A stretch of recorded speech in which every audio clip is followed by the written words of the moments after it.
has to happen within a team. You get your guys in place, you get your system at home, and now you start to get some defense to add to that, they'll be in good shape.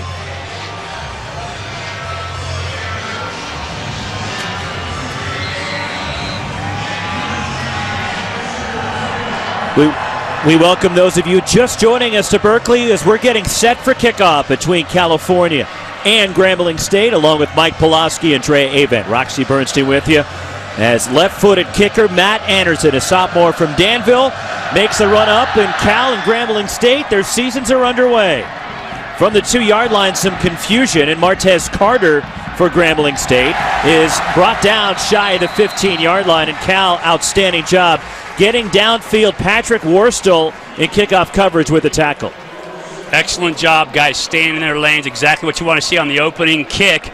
Oftentimes, that's where the discipline shows up, and too much excitement, the Bears show that they got it in hand. So Grambling State and the offense, Jonathan Williams, a senior quarterback from Tampa.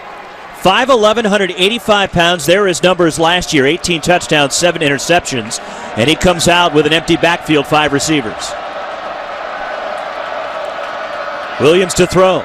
Under pressure, steps up, and he slips and goes down. Jalen Jefferson was there for Cal defensively. A gain of 1 as Cal was able to get to the quarterback. When you talk to defensive coordinators, the one thing that drives them crazy is a mobile quarterback, because you can do everything right, contain him in the pocket, but if they find a seam, they can get those extra yards. Jonathan Williams is that kind of quarterback, and the Bears have to be aware of it. Justin Kelly, the running back, on 2nd and 9. The screen pass set up to Kelly. And he's brought down immediately. Again, it's Jalen Jefferson for Cal's defense, forcing a 3rd and long for Grambling State's offense. And they're no huddle, a lot like Cal, an up-tempo offense, and they're going to get a lot of snaps just like the Golden Bears do. Yeah, a lot of snaps in the game today, both these teams going at it. We talked to Eric Dooley, who's the offensive coordinator for Grambling during the week. He's going to come out with a script. He's going to formation Cal and try to see what he gets on defense. Williams on 3rd down, and it's incomplete. 2 receivers were there for the Tigers. Caleb Coleman defensively for the Bears. As Williams incomplete, and that forces 4th down as Kajandre Domino, along with Verlin Hunter, were there for Grambling State. One of those early season mistakes. You can't have 2 receivers on the same portion of the field. As a quarterback, you may be looking to one route. When you bring a second receiver in, that also brings a second DB in, and that's a problem. You're seeing misfiring by Grambling's offense on that 3rd down series. 2 return men back for Cal. Jonathan Wallace punting from inside his own 5 for the Tigers. And a wobbly short kick coming up, calling for a fair catch, and Bryce Treggs makes it, goes to a knee. And Cal on the plus side of the field, the first time they'll go on offense today. And that's outstanding field position for Jared Goff and the Cal offense. And the group that everybody's been looking for, seeing Jared Goff mature in this offense. He was good as a freshman, as good as you can expect from a true freshman. Last year, his numbers were phenomenal. This year, expecting huge things out of this Cal quarterback. Having shattered all the records already, he's just looking to put higher numbers up on the board. 6'4", 215 junior from Nevada, up in the North Bay after a 24-yard punt. And the screen set up to Daniel Lasko. Has some space. Lasko wrestled down just shy of the 20-yard line. Outstanding play call by Tony Franklin, Cal's offensive coordinator, in the first play of the game. Guy Stallworth on the tackle. Easy play, get your quarterback into it, get your running back the ball. You're getting everybody into the game. You let those big bodies up front, run, hit, everything you want. You want to get guys in the game right away. Cal comes out with the screen and makes it happen. Gain of 20 from the Grambling State 21. 4 receivers for Goff. Grambling brings pressure. Maurice Harris the catch. Sidesteps the defender to the sideline, and Harris will get a 1st and goal for Cal. Grambling is coming out. They showed it on film. We weren't sure what to expect coming in. They are playing that 5 across defensive backfield where they are locked up man-to-man at 7 yards off against this very dangerous Cal receiving crew. That could be trouble. The handoff, and Lasko barrels his way toward the goal line. He's in. Touchdown, California. 4-yard run for Daniel Lasko, his 16th career rushing score, the senior from the Woodlands, Texas. And Cal strikes in the first 2 minutes. You would expect that offense to be very efficient coming out, especially facing an opponent from the FCS. However, they looked incredibly efficient. On the ball, on time, everybody getting off and getting their blocks. This is what Sonny Dykes hoped to see from his offensive side of the ball. Matt Anderson for the extra point as Cal goes 3 plays, 41 yards, and Sonny Dykes' team using only 45 seconds to get into the end zone, and a quick strike for the Golden Bears and Jared Goff. Cal leading Grambling State 7-0.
Pac-12 football is presented by Bank of the West, and by Clean Crisp Coors Light, and by Dr. Pepper. Dr. Pepper in college football. It's a one-of-a-kind tradition.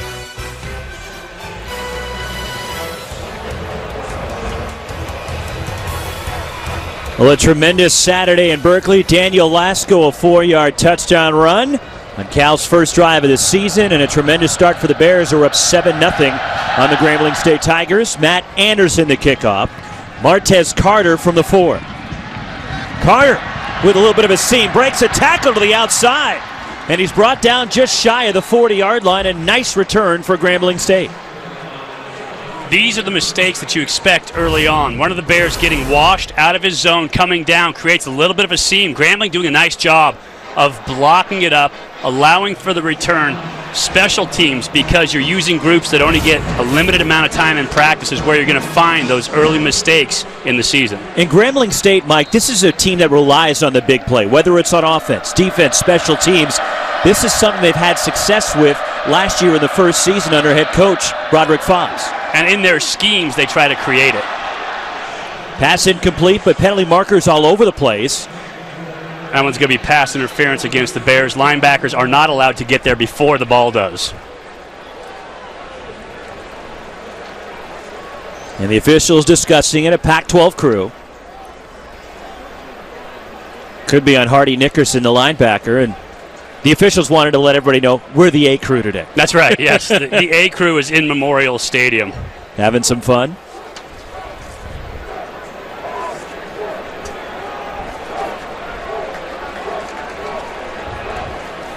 Terry Layden is our referee today. There are 2 fouls in play, both against the defense. Personal foul. Correction, pass interference. Number 47 of the defense. That is a spot foul. After the play was over, personal foul. Unnecessary roughness, number 90 of the defense. That penalty will also be enforced. First down, Grambling. Pass interference on Hardy Nickerson, the linebacker, then the personal foul on senior defensive lineman Mustafa Jalil. Well, when you end up with a linebacker manned up against a receiver, oftentimes you're going to get that pass interference because they don't have the foot speed to cover those fleeter athletes in the field. The dumb one is the unnecessary roughness, especially this early in the game when you have control. You don't want to give up the big chunks of yards. And the Cal 41, Justin Kelly, the handoff up the middle. And he gets 7 down to the Cal 34. Paul Nosworthy that time, really nice block on the inside for that Grambling line, clearing the way, finding a seam inside. The Bears have to be stout, and this is one of the things they have to prove this year, is they can be stout against the run on the interior line. Miscommunication. Jonathan Williams on 2nd down manages to pick up a couple to bring up a 3rd down and 1. Kyle Cragen on the tackle for Cal, the senior defensive end. I believe he was actually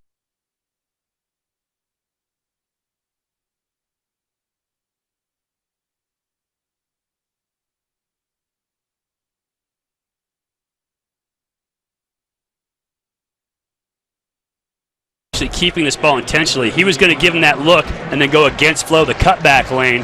What he did is predetermined his read, though. He tried to get Flo going one way, but he decided he was keeping that ball the whole way, and the Bears doing a nice job of staying home. 3rd down and a long one for Grambling State at the Cal 32-yard line. Williams, and it's incomplete. Tried to get it to Chester Rogers, the senior from Huntsville, Alabama. Ball a little bit behind. Coach Dooley told us that one of the things Williams really worked hard on this year was the pocket passing, the accuracy from in the pocket. Obviously early in the game, not stepping out to his receiver, that ball ends up behind Williams and it's tough to catch. Excuse me, Rogers. On 4th down, Grambling State will go. It's really no man's land down here. If you punt, you risk the touchback, and too long for a field goal. In motion is Chad Williams. He gets the handoff on the fly sweep. Looks like he's probably short. Nickerson for Cal with the tackle. And the Cal defense appears to have forced a turnover on downs, and they have held on 4th down. Anytime you run the ball laterally, sideline to sideline, any penetration by defensive line or linebackers causes major problems. That time the Bears had a host of players in the backfield making the play. So Chad Williams, the 4th down fly sweep does not work for the Tigers. Cal gets the football back. Bears on top, 7-0.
Of 32.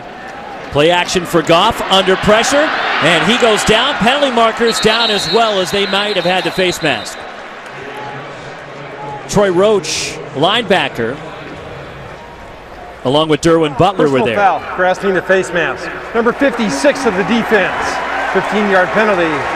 1st down. And that's on Troy Roach, the senior from Houston. Obviously confusion on that Cal offensive line. Missing blocks, Lasco missing the run through linebacker in Roach. You have to be able to pick this up. It's what the defensive design is meant to do for Grambling. That 3-3 stack, they move people all over the place, and as an offensive line, you have to be able to figure out where they're coming from. That time, the Bears didn't pick it up quick enough. And look at the first down marker. 5 guys lined up across the field for Grambling State. Straight man-to-man coverage. They're leaving themselves exposed to the deep ball. Goff, good protection. Bryce Treggs goes through his hands, and it's intercepted.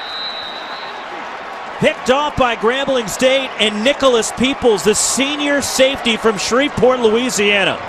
He had 2 interceptions last year, and Grambling State's leading returning tackler off the deflection from Treggs, and a big turnover for the Tigers. Goff having plenty of time early trying to get that ball out, but Bryce Treggs, who's usually very sure-handed, trying to run before he made the catch. Receivers have to look that ball in. Instead, he was trying to turn, get his shoulder square, and get upfield. And oftentimes, it leads to that tip ball. And as a result, Jared Goff has his first interception of the season, and it's not his fault. So the pick by Peoples and Grambling State on the plus side of the field. Jonathan Williams, the inside screen, broken up for Chad Williams.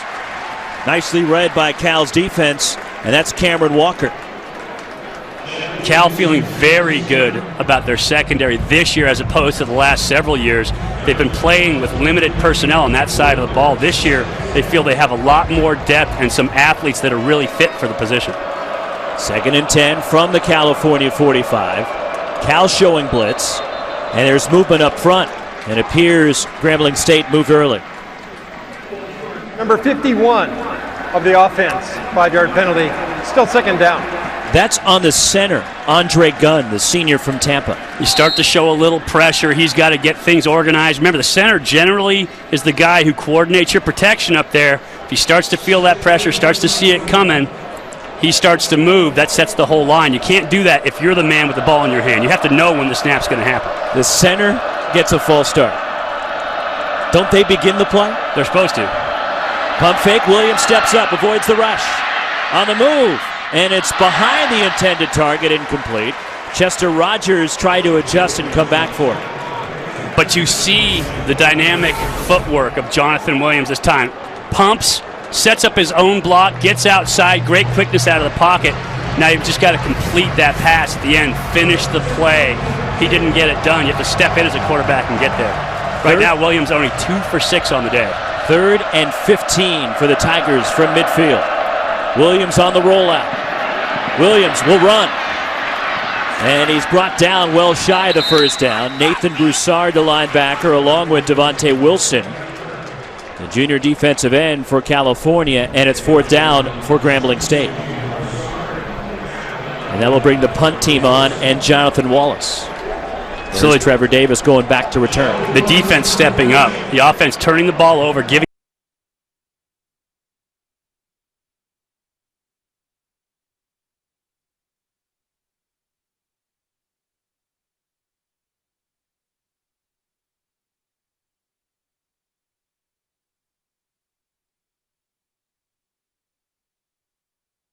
it to Grambling State, but the defense stepping it up, getting that nice 3-and-out, getting the ball back for the offense. And this is where you need enough defense to support a good offense to make those makeup series. So Junior Wallace, end-over-end kick that bounces toward the end zone. Can Grambling State down it? No. Goes into the end zone and a touchback. It'll come out to the 20-yard line for California. Almost 5 minutes into this first quarter. It's 7-0 Cal and a Daniel Lasco touchdown run, but Jared Goff, the junior quarterback, just monster numbers his first 2 years. Was fantastic. I love Goff the charts. Look at 330-yard passing games, throwing tugs like they're going out of style. Was very good with the ball. Only 7 interceptions, several of those tipped, which leads to a very high quarterback rating. On first down, first catch for Kenny Lawler to the outside. And quickly brought down to the play by Deion Bonner, a transfer from Tennessee for Grambling State. We have yet to see Cal go vertical with the ball. I expect them to try that early on here in the game. But right now they have to sort out protection first, figure out what they're going to get from this 3-3 stack, and make sure that they can pick it up and not get their veteran signal caller hurt. 2nd down, 4. Again, pressure. And the swing pass set up to the outside. Maurice Harris in a short gain. Brought down shy of the 1st down. And the concept of a short passing game in this offense is 4 yards on a reception is just as good as 4 yards on a run. And so the original Bear raid, starting with the Mike Leach offense and the air raid and Hal Mumme going back, they thought spread it out, get the ball to your athletes in open space, and the Bears have a bevy of great athletes this year on offense. 3rd down and 1.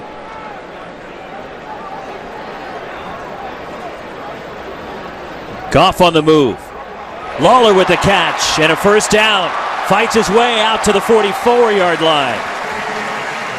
Bonner again on the stop for Grambling State, but a nice effort from Kenny Lawler, the junior, who is a big play weapon, had 9 touchdown catches last year. We talked to Tony Franklin. Right before the snap, Goff signaled to his outside receiver, Lawler. He gave him that snap. He said, snap it off. Give me the quick out.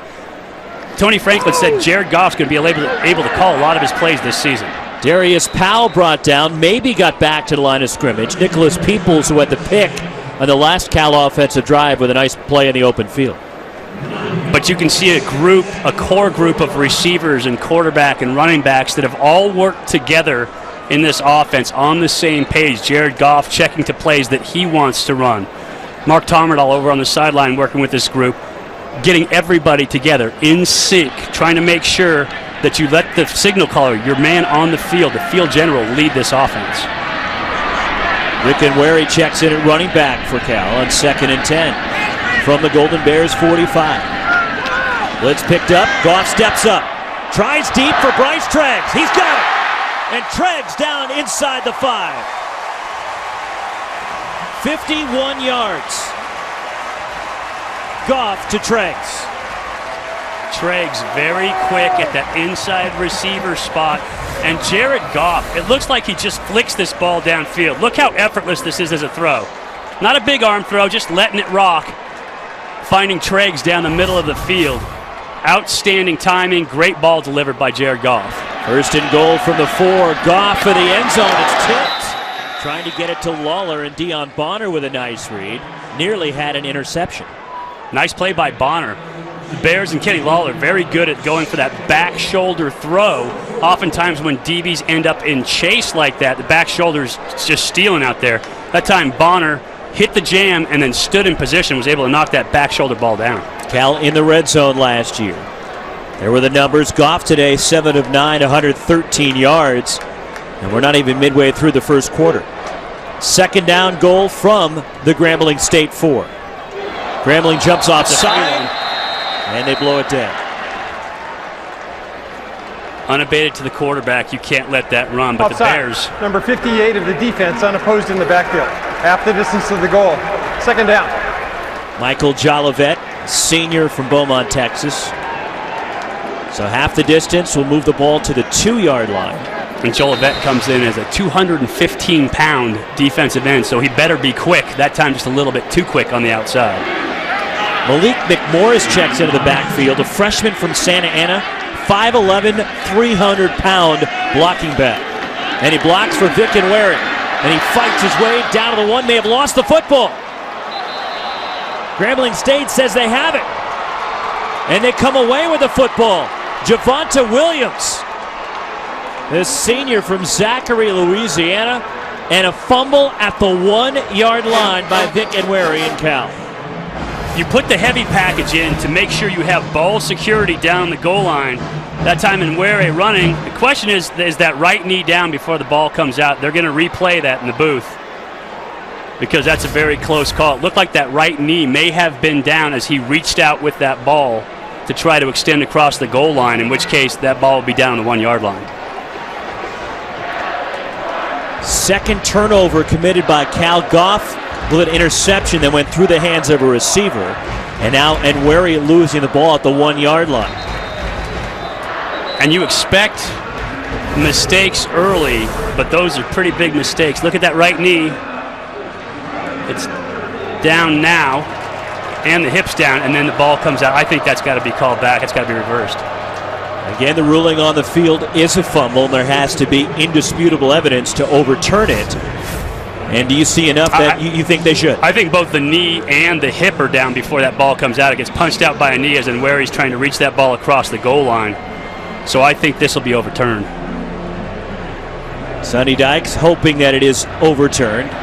7-0 lead for Cal. They scored not even 2 minutes into the game on a touchdown run by Daniel Lasco as Roderick Fobbs on the other side, the head coach of Grambling State. Here's one more look. See, the knee is still off, and it's down right now. Knee is down, and ball is still in his hands, and then it gets popped out. And they always tell running backs, don't reach out. Don't try to reach across. Right knee right there. And it goes off the leg of the corner Bonner. That's what jarred the ball free from Nwera. And there's Williams jumping on the loose football for Grambling State. And again, this play is under review to see if he was down or it is indeed a fumble, which was the ruling on the field. And again, as you pointed out, has to be indisputable evidence. Terry Layden, our referee, with the headset on. This is game number 2 of a quadruple header on Pac-12 networks today. Coming up next, Oregon takes on Eastern Washington at Autzen Stadium in Eugene. And the nightcap down at the LA Coliseum is USC. After further review, the ruling on the field is confirmed. Arkansas First State. down, Grambling. So it is confirmed. So not only does it stand, but they confirmed it. And this is why I am not a replay official. This is why we just get to play one on TV. I owe his side. I don't know that's close because your knee, your butt, your elbow, and your head all count for the same thing. To me, it looks like they had contact first, but again, the call was made and you have to overturn it. Grambling State from their own 1-yard line. Williams under center in the handoff. And powering his way up the middle is Justin Kelly, a physical running back at 5'11", 240 pounds, and Nathan Broussard, the senior, on the tackle. Yeah, Broussard and Barton both there. They saw the hole, hit the hole, and a great job of making contact. That's actually Dre Fusile on the carry, not Justin Kelly. Got 3 out to the 4 where it's 2nd down 7. And now Williams will go back into the gun. And the receiver wasn't looking, picked up by Cameron Walker, and it's a touchdown for California. Hit his receiver in the back, popped up in the air, and a touchdown for Cameron Walker and the California defense. One of those plays where quarterback and receiver not on the same page. Cameron White in the pattern, running the vertical route. Jonathan Williams saw him uncovered, open in the seam, tried to get him the ball in a hurry so he could do something with it, but White never got his head back to his quarterback. As a result, that ball ends up popping up, and Cam Walker right in perfect position to make the play. Extra point is good from Matt Anderson. And Cal forced a turnover. It ends up being a pick 6. And the Golden Bears leading Grambling State 14-0. 7:15 to go in the first quarter, and a gift for the Cal defense. And I love the fact that defense is making up where we expected to see so much from the offense. The Bears defense has stepped up to get the 2nd touchdown.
inside position and right away paying off with an interception for a touchdown for the Bears. Matt Anderson with a kickoff. From the 4, DeJandre Domino. Domino trying to get to the outside, has a seam, and Domino out across the 25, brought down by Kalfani Muhammad. Now time to take a look at our Coors Light cold hard facts and the Cal defense, which has been a sore subject around Berkeley the last couple of years. Some pretty hard facts to take. 42 passing touchdowns. You look at almost 370 yards and 65% completions against them, and giving up over 38 points a game on defense has been difficult, but the defense for the Bears has been playing without a lot of depth. Guys out of position, former receivers playing on the defensive side of the ball, so they've had to fill in a lot. This year they came out of camp healthier than they've been during Sonny Dykes' whole tenure. And the handoff, Martez Carter. And he's tripped up shy of the first down by Jalen Jefferson. And for Cal defensive coordinator Art Kaufman, it's year 2. As last year was his first season in Berkeley, but in year 2, how much can a defense improve? And how much, Mike, can they benefit from just being familiar with the system? The first year, you're just trying to learn the words, so it's a brand new language, so you're trying to learn to speak it. In year 2, now you have the language, you start to understand the nuance. So once you have the nuance of this system, and Art Kaufman keeps it pretty simple, you either have A or B, and you react and run. So now that they have the nuance, you can teach the little technique things that make the difference. And so it's a whole grasp of a system. And anytime anybody expects somebody to come in the first year and be gangbusters, it's not going to happen. But now you're seeing them reacting faster, running faster, and getting most of their assignments right. Jonathan Williams runs for a first down. Tigers from their own 39. Under pressure. Williams steps up, and now he goes down. Jonathan Williams is sacked back at the 31-yard line, and it's Marcus Manley. This is a second effort play all the way. You see Manley playing that nose guard position, getting held a little bit, tossed around, even as he's going down, reaching out for that ankle. Excellent effort play by Manley. There you see Art Kaufman in the booth. Talked about his second season here. He's run some great defenses around the country. He's an excellent teacher of young players at the college level. I really enjoy watching him work with his defense. Second down, 18. Cal's defense showing blitz. And the handoff to Martez Carter is wrapped up in the backfield. Jalen Jefferson again is there along for California with Kahari Vanderbilt, the safety stepping up and run support. Third down and really long for the Tigers. Vanderbilt doing a nice job reading run, getting that outside contained, turning it back to the inside, and letting the linebackers and nickelback run to the play. Exactly what you're supposed to do in that assignment. 3rd and 22. Jonathan Williams in the pocket, good protection, throws incomplete. Is it intercepted? Yes! Darius Allensworth. Chad Williams had it go in and out of his hands, and the sophomore Allensworth with the interception. Both quarterbacks now victims of receivers losing concentration. This is a nice ball by Williams, waiting for his first route to clear, finding the second window behind. And instead, Allensworth, who's doing what he's supposed to do out there in deep third, taking that deep position, ends up getting the benefit. Chad Williams not looking that ball in, not making the catch. The Bears now with their second turnover, doing an excellent job of making the most of an opportunity. Cal from the Grambling State 43. Jared Goff and company back to work. Goff over the middle, short pass, and it's complete. And it goes to Steven Anderson, the senior from San Jose, who began his career here at Cal as a walk-on. 8 of 3, second down. Play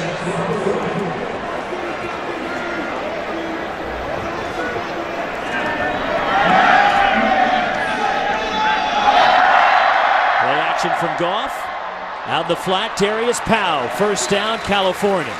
Let's send it down to the sideline and Trey Avent. Hey guys, well Jared Goff has received a lot of attention in the offseason, Heisman attention, NFL attention, but he told me he really wants to work on being a better leader here at Cal. That's all that matters to him right now. He said, I could put up all the individual stats in the world, but if I don't put this team on my back and get them to the next level, I wouldn't have accomplished what I really wanted to accomplish here. And the teammates have told me, hey, he's really stepped it up as a leader. We've seen a lot of different nuances in him, and the offensive coordinator gave him a lot more input on the offense this season, guys. I know you talked about that earlier in the first quarter. And Tony Franklin, Cal's offensive coordinator, Drea, telling us yesterday, you know what? Goff is smarter in this system than I am now. That's right, because he sees it real time. As a coordinator, you have to predict. What are you going to see? What are you going to get in coverage? As a quarterback, you're watching it real time. That time, Trevor Davis, Goff under pressure, just putting it up, and it shows the trust that he has in these wide receivers. They have as good a wide receiver group as a unit as there is in the country this year, and Jared Goff has a lot of confidence in those guys downfield. Second down 10. Goff throws it back. Behind the play goes to Maurice Harris. Harris to the outside. First down, Cal, and Harris out of bounds at the 19. Henry Taylor ran him out. And a couple of great plays there, even though it was short. Firstly, the catch by Maurice Harris to come back and snag that ball.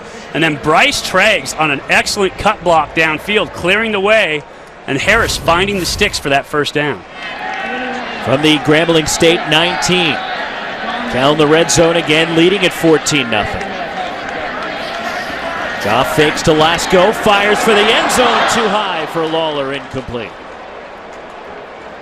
And it's second down for Jared Goff and the Cal offense.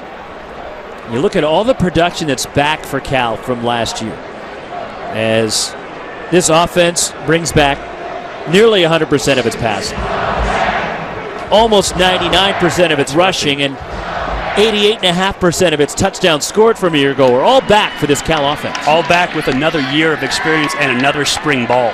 So not just back with what they did, but also improved with more learning. Drop play to Lasko. Lasko breaks a tackle. Lasko inside the 5, and he's run out at the 3. A touchdown run for Lasko, and he almost ripped off another one. Daniel Lasko is just nasty as a running back. I love the kid as a person. We talked to him yesterday. Fantastic person, fantastic kid. He's a guy who really became just a bit role player after his first 2 years here, and then he hit the weight room, and he worked, and he got on the field, and he has become a completely different player last year and this year than he was the years prior. Goff for the end zone. Touchdown. We talked about our Reese's perfect combination, and there it is. Daniel Lasko on the 1 punch, Kenny Lawler on the 2 to the back of the end zone. You set it up with the run, and you knock it down with the pass. It is a great combination, and it's just a wealth of riches on that offensive side of the ball. With so much talent and so many options, there's not enough good play calls to get the ball to everybody. But this group as a whole has been very unselfish.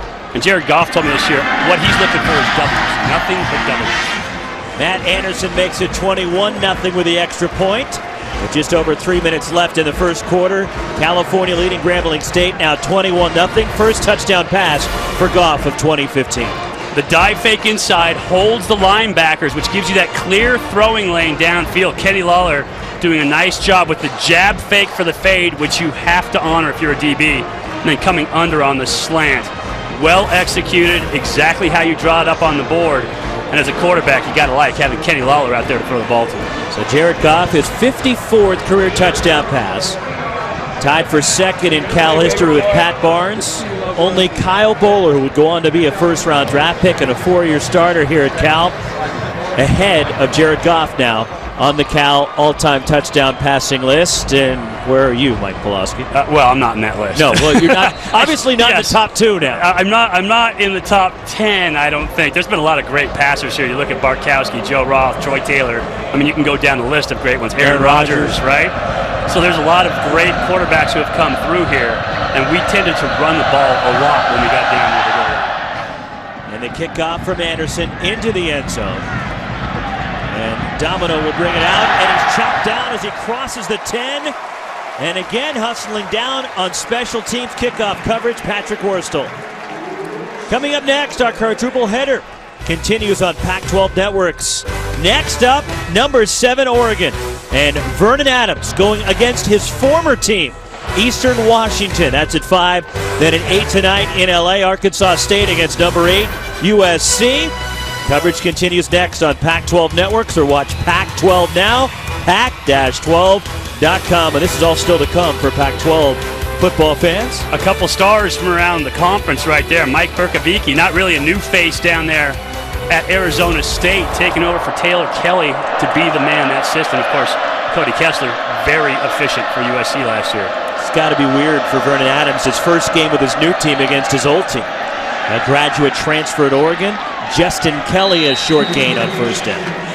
As Anthony Herron dubbed him Big Play VA. Big Play VA. And you know, you talk about going back and facing your former team. Coach Peterson last night at Washington, going back to Boise State. Now Vernon Adams going back to play his former team. A lot of that going on in the conference this week. And there's some connections between Cal and Grambling State. Sonny Dykes and Grambling State, going back to Sonny's Louisiana Tech days. Second down 8, Jonathan Williams. And movement up front. Cal pointing across the line at Grambling State. False start, number 51 of the offense. 5-yard penalty, remains second down. Second time in this opening quarter, the center, Andre Gunn, has been called for a false start. I'm still trying to figure out exactly how that happens. Is he moving the football? It should be a snap violation if he's moving the football. I mean, he's got to be moving his body. Second down 13 from the Tigers 8. Williams from his own end zone.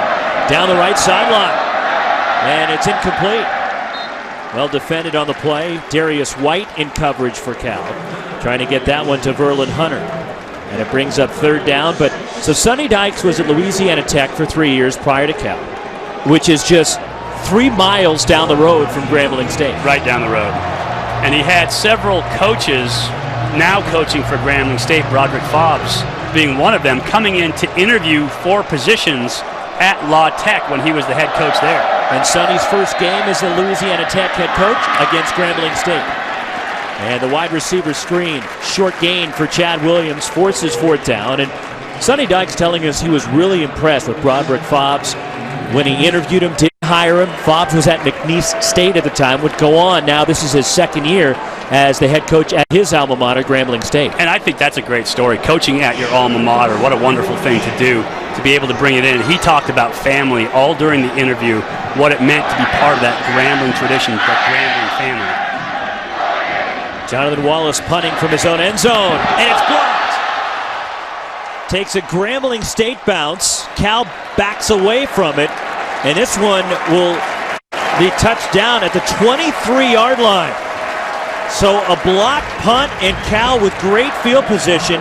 Matt Rocket blasted through for the Cal punt unit. Outstanding job, not just laying out and getting that ball, but doing it and not hitting the punter. The perfect launching point, the perfect aiming point, and getting his hand on the ball.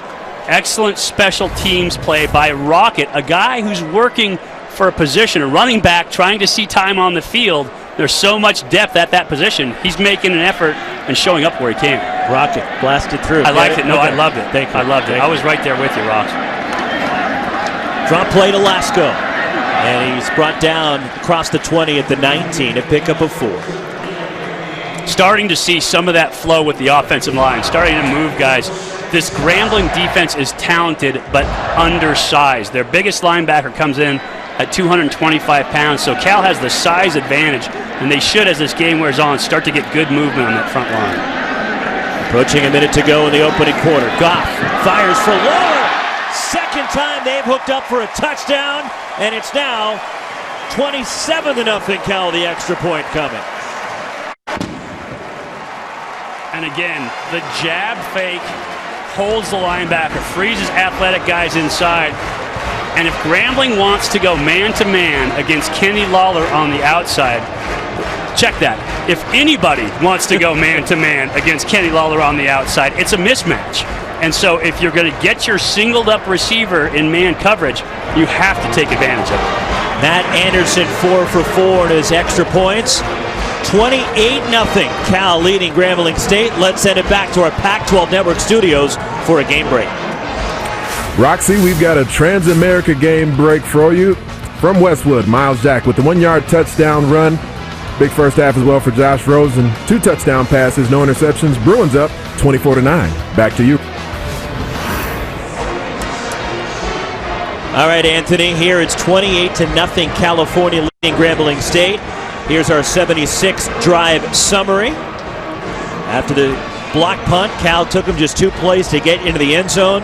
And last year, Lawler, who had 9 touchdown catches to lead Cal, 16 career touchdown catches. In fact, twice last year he had 3 in a single game. And 2 already in this game, showing up early. As you expected, any team that wants to go man-to-man against this offense is putting themselves at risk on the outside. A lot of teams are going to have to zone the Bears off, which means you take a man out of the box, take a man out of that run force, and that's where that combination with Daniel Lasco on the inside shows up. So this offense for the Bears, the Bear Raid, designed to take advantage of what the defense gives you, and right now they're doing it to perfection. So with those 16 career touchdowns, he just moved past one of your favorite targets, Brian Treggs, who's going into the Cal Hall of Fame this fall. And of course, Bryce Treggs, his son, on this Cal team. But Kenny Lawler with his 16th career touchdown catch, and a new kicker this time for Cal, as it is Noah Beto getting a chance to kick off, as he was locked in a battle up until this week with Matt Anderson to be Cal's kicker. Fumbled by Kajandre Domino, picks it up. Domino trying to get to the outside. Penalty marker is down, and Domino gets taken out of bounds on the play. On the return by Jeffrey Coppridge. Well, Trevon Cherry out there on the return team for Grambling State had a firm grasp on one of the Cal players' jerseys. Every official on the field saw that. Holding, number 46 of the return team.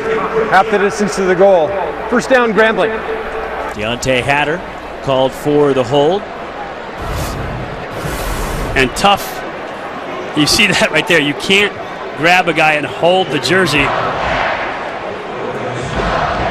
Nice job putting your arm up and selling that for the officials as well.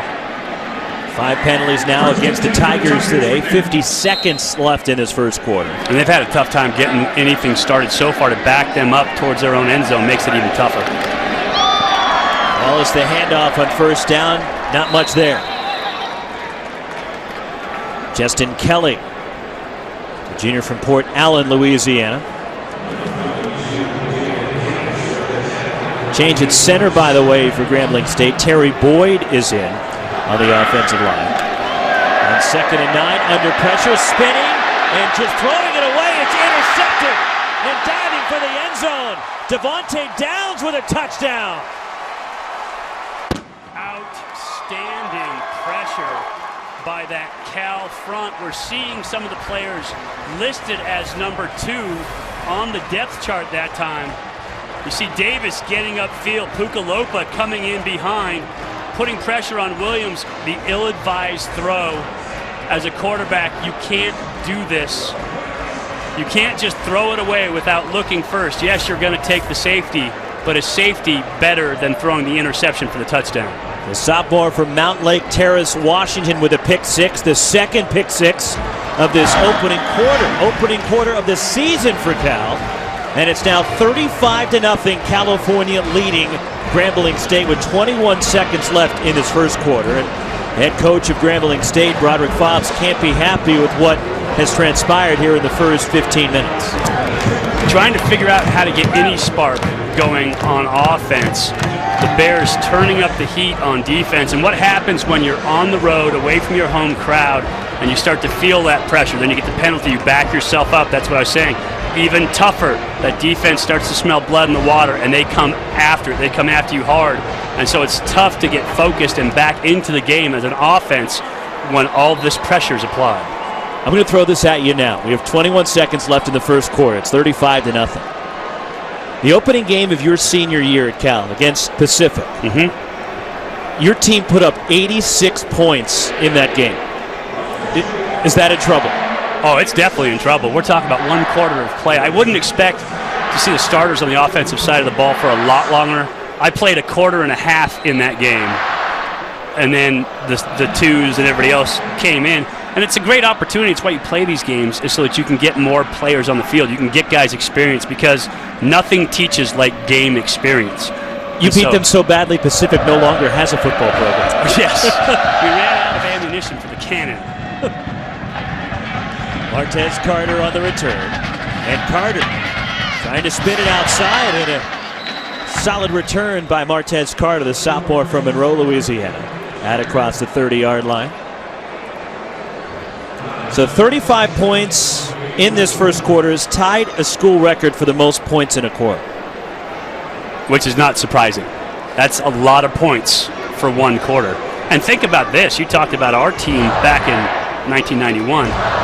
That was a 50-50 team, balanced team designed to run football. The offense for the Bears is designed to put it up, to get that ball up in the air. And so it's sometimes hard to put the brakes on an offense like that. From the Grambling State 32, Jonathan Williams. And the handoff to Martez Carter. And a nice run for a first down. Luke Rebenzer on the tackle, who last year was a quarterback, has moved over to safety this year. And got the Cal defense. Got a serious amount of snaps as a quarterback. So he was in the position playing quarterback. Now he's out there on the defensive side of the ball, and another kid who just wants to play football. He's a football player. That's what he wants to do. And so knowing how good Jared Goff is, he wanted to contribute, said, let me play on the defensive side of the ball. End of one quarter in Berkeley. This is all California. 2 defensive touchdowns. Daniel Lasco, a touchdown run. Jared Goff, 2 touchdown passes. 35-0 Bears after one. Back of our booth here at Memorial Stadium in Berkeley, about to start the second quarter. A full house on hand for the season opener. Cal 35, Grambling State 0. Along with Mike Pulaski and Drea Avent. Roxy Bernstein with you as a poor snap. And Jonathan Williams has to just jump on it for a sack, and then a late penalty marker comes in. As it's been a rough start to the season for Grambling State and Broderick Fobbs' team here in Berkeley. After the play, personal foul, unnecessary roughness. Number 60 of the offense. 15-yard penalty, second down. That's on the center, Terry Boyd. There is Fobbs. And to say that this first quarter was a little lopsided would be an understatement. Bears with 185 yards of total offense to Grambling's 43. So the Tigers trying to figure out a way to get that offense firing a little bit, not to mention the 2 touchdowns on the defensive side of the ball for the Bears. Fobbs, who was the SWAC Conference Coach of the Year last year for Grambling State. Second year as the coach at his alma mater, was a very good running back for Grambling State, legendary coach Eddie Robinson. And a lob down the right side. Nice catch by Martez Carter for the Tigers. Out across the 40. And you don't usually see running backs with those kind of hands going outside. But a great vertical leap. Williams a little high with the ball that time. And that's just a great catch. So Carter with the catch.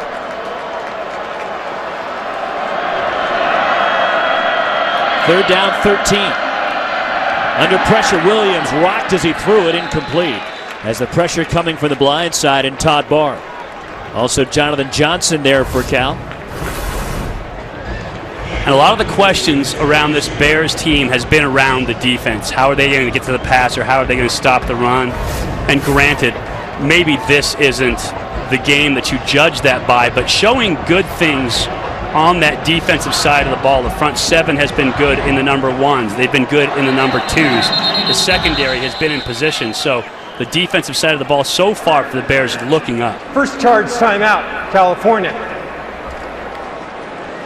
Some confusion with the Cal punt return team forces them to take a timeout.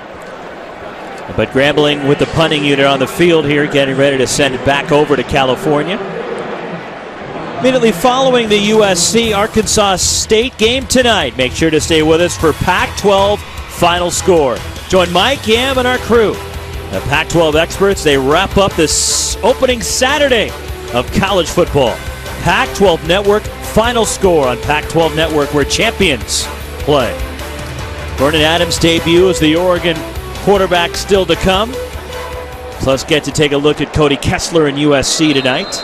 And if you love Pac-12 football, this has been a great 4-day run for you, because you get Thursday night, Friday night, all day Saturday, and then the wrap-up over the weekend. Line drive rugby kick from Jonathan Wallace, and it's down by Grambling inside the Cal 25-yard line.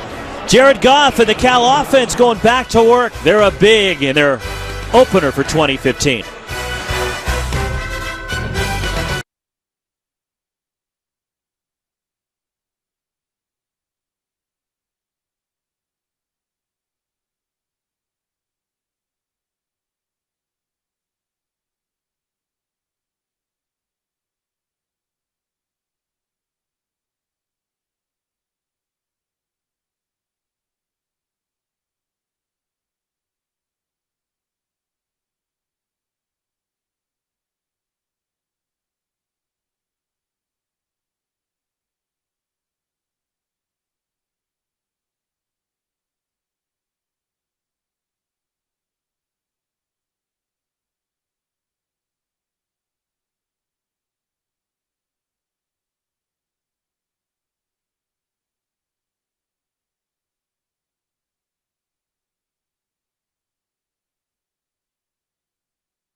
their game with the 3 takeaways and the 2 touchdowns.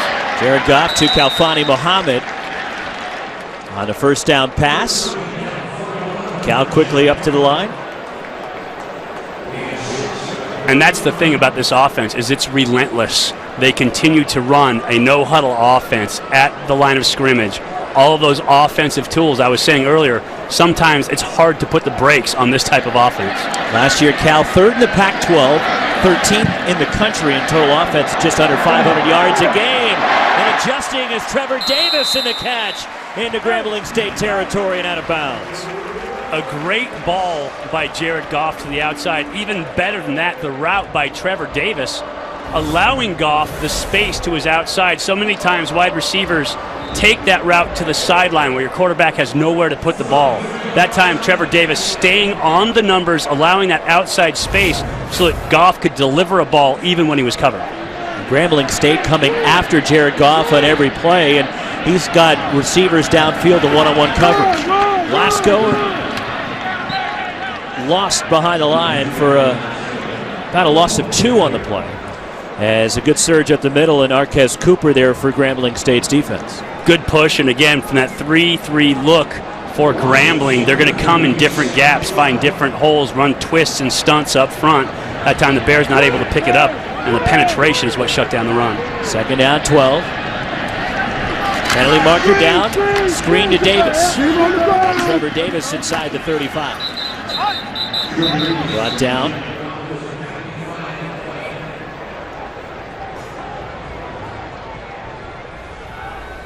Offside, number 58 of the defense lined up in the neutral zone. 5-yard penalty from the previous spot, and 2nd down will be repeated. Michael Jolivet was offside. And you can see him coming down as we run it here, just offside. He's lined up offside. Yeah, lined up with his helmet offside. 2nd and 7, 7th penalty against the Tigers already. Goff throws, and it's incomplete. Raymond Hudson can't hang on. And it's 3rd down for California at the Grambling 33-yard line. Cal offense last year, though, was 3rd in the conference, 13th in the country in total offense. 2nd in the conference in scoring, and 10th in college football at over 38 points per game. They already have 35. On 3rd down. Goff dumps it off to Lasco, and he drops the football.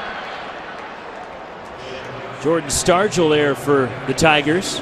And it's 4th down, and Cal will go for it here at the Grambling State 33. No matter how many times you tell receivers in the open field, you have to look it in, catch the ball before you run. You have to remember the type of athlete that they are. I wouldn't be surprised to see Goff actually pooch a punt here. He did that a number of times last year. Well, and you put it on tape, so other teams have to work on it as well. It'd be a good time to use it. On 4th down. Goff throws, Treggs, out of bounds, 1st down Cal. Bryce Treggs to the Grambling State 9, a gain of 24. And enough separation by Bryce Treggs, just over an arm length, and Goff threads an absolutely perfect strike. As a quarterback throwing to that backside seam route, the backside go route, it's tougher to get that right lead upfield. That time Goff, precision in the pass. 1st and goal from the Tigers 8. 11.5 minutes to go in this first half.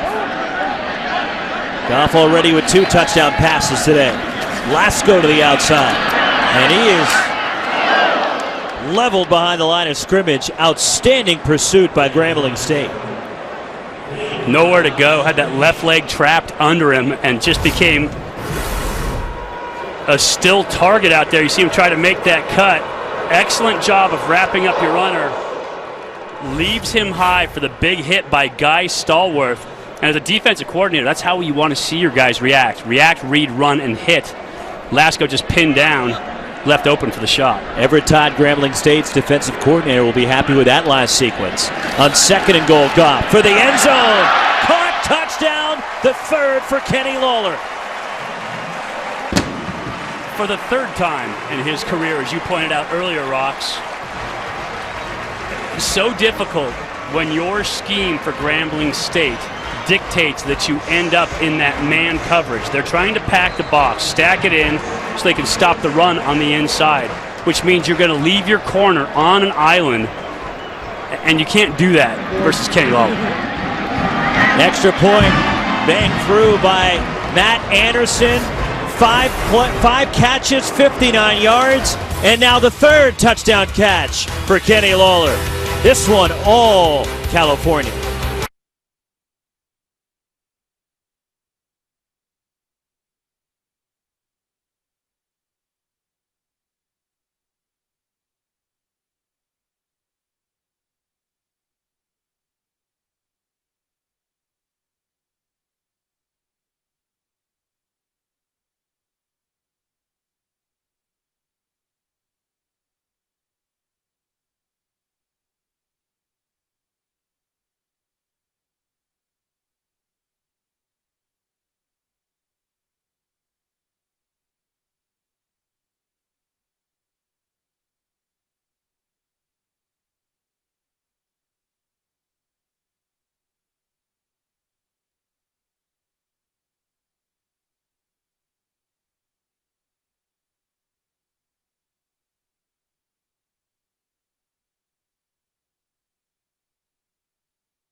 Nothing lead for Sonny Dykes in California. With 41 minutes left to go.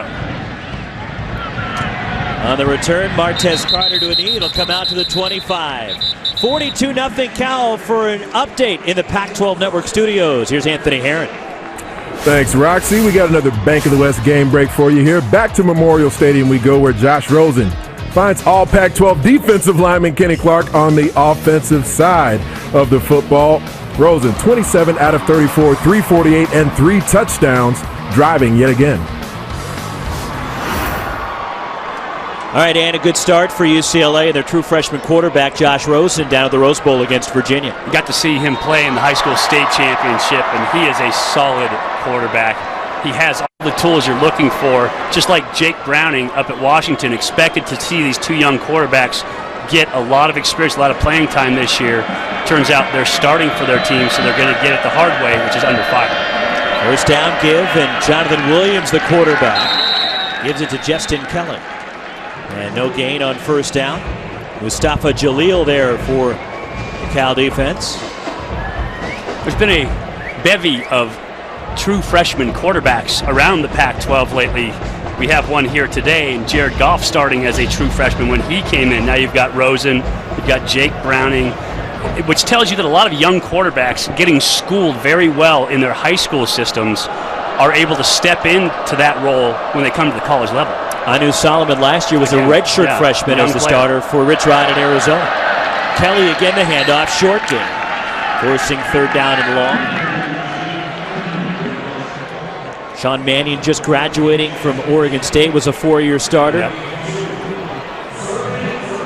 He was another kid who got great coaching in high school, both by his father and Jim Sweeney, who was a coach down at Foothill High School here in Pleasanton. So excellent coaching these days. The game has evolved so much. They're teaching quarterbacks how to play that position early.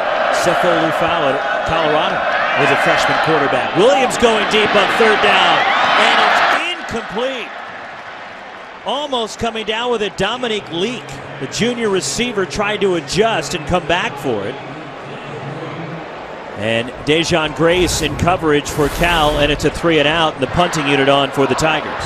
And actually Grace there almost step for step in coverage, but the ball thrown behind. If that's an accurate ball over the top, Grace was in trouble. Tigers now 0 of 8 on third down.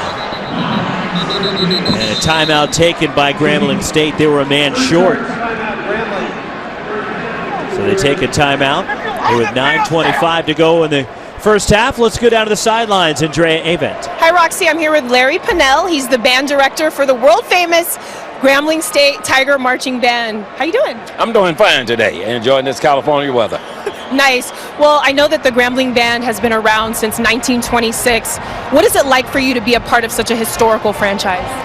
Oh, it's just giving back. I'm a product of that system, you know, and I was there in the late 60s and early 70s, and to actually be brought back to continue the legacy is truly an honor. What makes you guys really stand out is the ability to dance and play at the same time. What's the key to that? The key to it is a lot of hard work, where most bands do their maneuvers and put the horns on the ground, and then they'll dance. We spend the extra effort by staying out, learning to be coordinated enough to play and dance at the same time. It takes a little bit more time. People don't realize what you guys go through. I know there's a massive boot camp from early in the morning to late at night in the summer. What's the biggest purpose of putting everybody through that to get them to the highest level as far as playing? You have to put them in because they are considered athletes. Many people don't know that. And they probably work harder than the football team. And when you see at halftime, we got 8 minutes on and off, and that's a continuation of movement, continuation of music, and that just actually pushing a human body to the brink of just exhaustion. So you have to get them in shape to get through that. Some of my people are big enough to play football like that. Okay, give me the inside scoop. We're going to see you guys coming up at halftime. What can the fans expect? California show. That's the inside scoop. All right, thanks so much, Larry. We look forward to seeing it. Let's send it back upstairs to you guys. Thank you. Great stuff, Treya. We are looking forward to see the Grambling State Marching Band as Kalfani Muhammad rips off a long run. But, Mike, I can't play music and I can't dance, so that disqualifies me. I could have never played in that band. Kalfani Muhammad with There the he goes. Muhammad dragged down inside the 5. 2 huge runs in a row in high school. Muhammad, a state track champion, has been looking for the opportunity to show that speed on the field, coming in healthy this year, and you can see that he can flat out burn. Dwight Ampey tracked him down. On 1st and goal, the handoff, and Trey Watson trying to get to the outside. Dives to the pylon, and he is out of bounds, forcing a 2nd down and goal at the 3. Arquez Cooper, nice job on the edge there for the Tigers. Excellent burst on the outside by Trey Watson, and then the little stutter step to the inside, setting up his own block, getting the extra 2 yards on the run. Watson, a very shifty back. He's powerful and low set, but he's very shifty. He can make you miss in the open field. That's what the coaches loved about him when he came out of high school, and you can see it on that sweep. Sophomore from Corona, California, still in there on 2nd and goal. Goff low snap, throws for the end zone, looking for Maurice Harris, and almost an acrobatic catch. And trying to go for a highlight reel one-handed grab there. It's incomplete, and we've seen him do that before. All of these receivers great with one hand. That time engaged on the outside with Kajandre Domino. Just couldn't get enough separation to go up and concentrate on that ball. 3rd and goal from the 3. 3 receivers stacked on the left side. And a bunch for Goff. Lawler is out to the right. He has 3 touchdowns already. Goff steps up over the middle. Tipped and almost intercepted. It's incomplete. Tried to force that one in. Well defended on the play by Grambling State. And it's 4th and goal. The field goal unit comes on for Sonny Dykes in California. See, Goff started to the single receiver side, and Kenny Lawler trying to come back and find Powell across the back of the end zone. Nice job in coverage that time by the Tigers to be there. I like the fact that Powell turned around and tried to slap that ball away. Make sure you play defense if you're not going to make the catch. Tough angle, left footer, Anderson from 20 yards, and it's 45-0 California.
$45-0 California over Grambling State, along with Mike Pulaski and Drea Avent. Our terrific Pac-12 Networks crew. Roxy Bernstein with you from Memorial Stadium, Strawberry Canyon in Berkeley. And the 2015 season getting underway for the Golden Bears, and a 20-yard field goal by Matt Anderson making it 45-0. And now Noah Beto will kick off.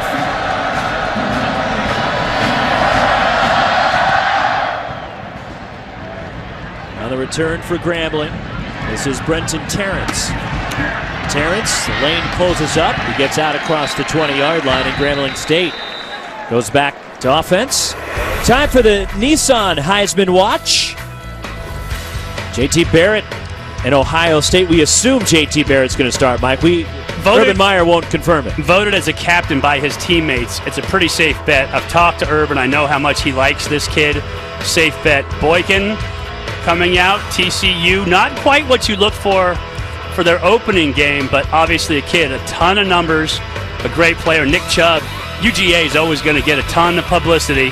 Nick Chubb, a fantastic player in that system. Some of these names who can be very good. We've got a Heisman candidate in this game today, though, in Jared Goff, and he's making a claim for it early on.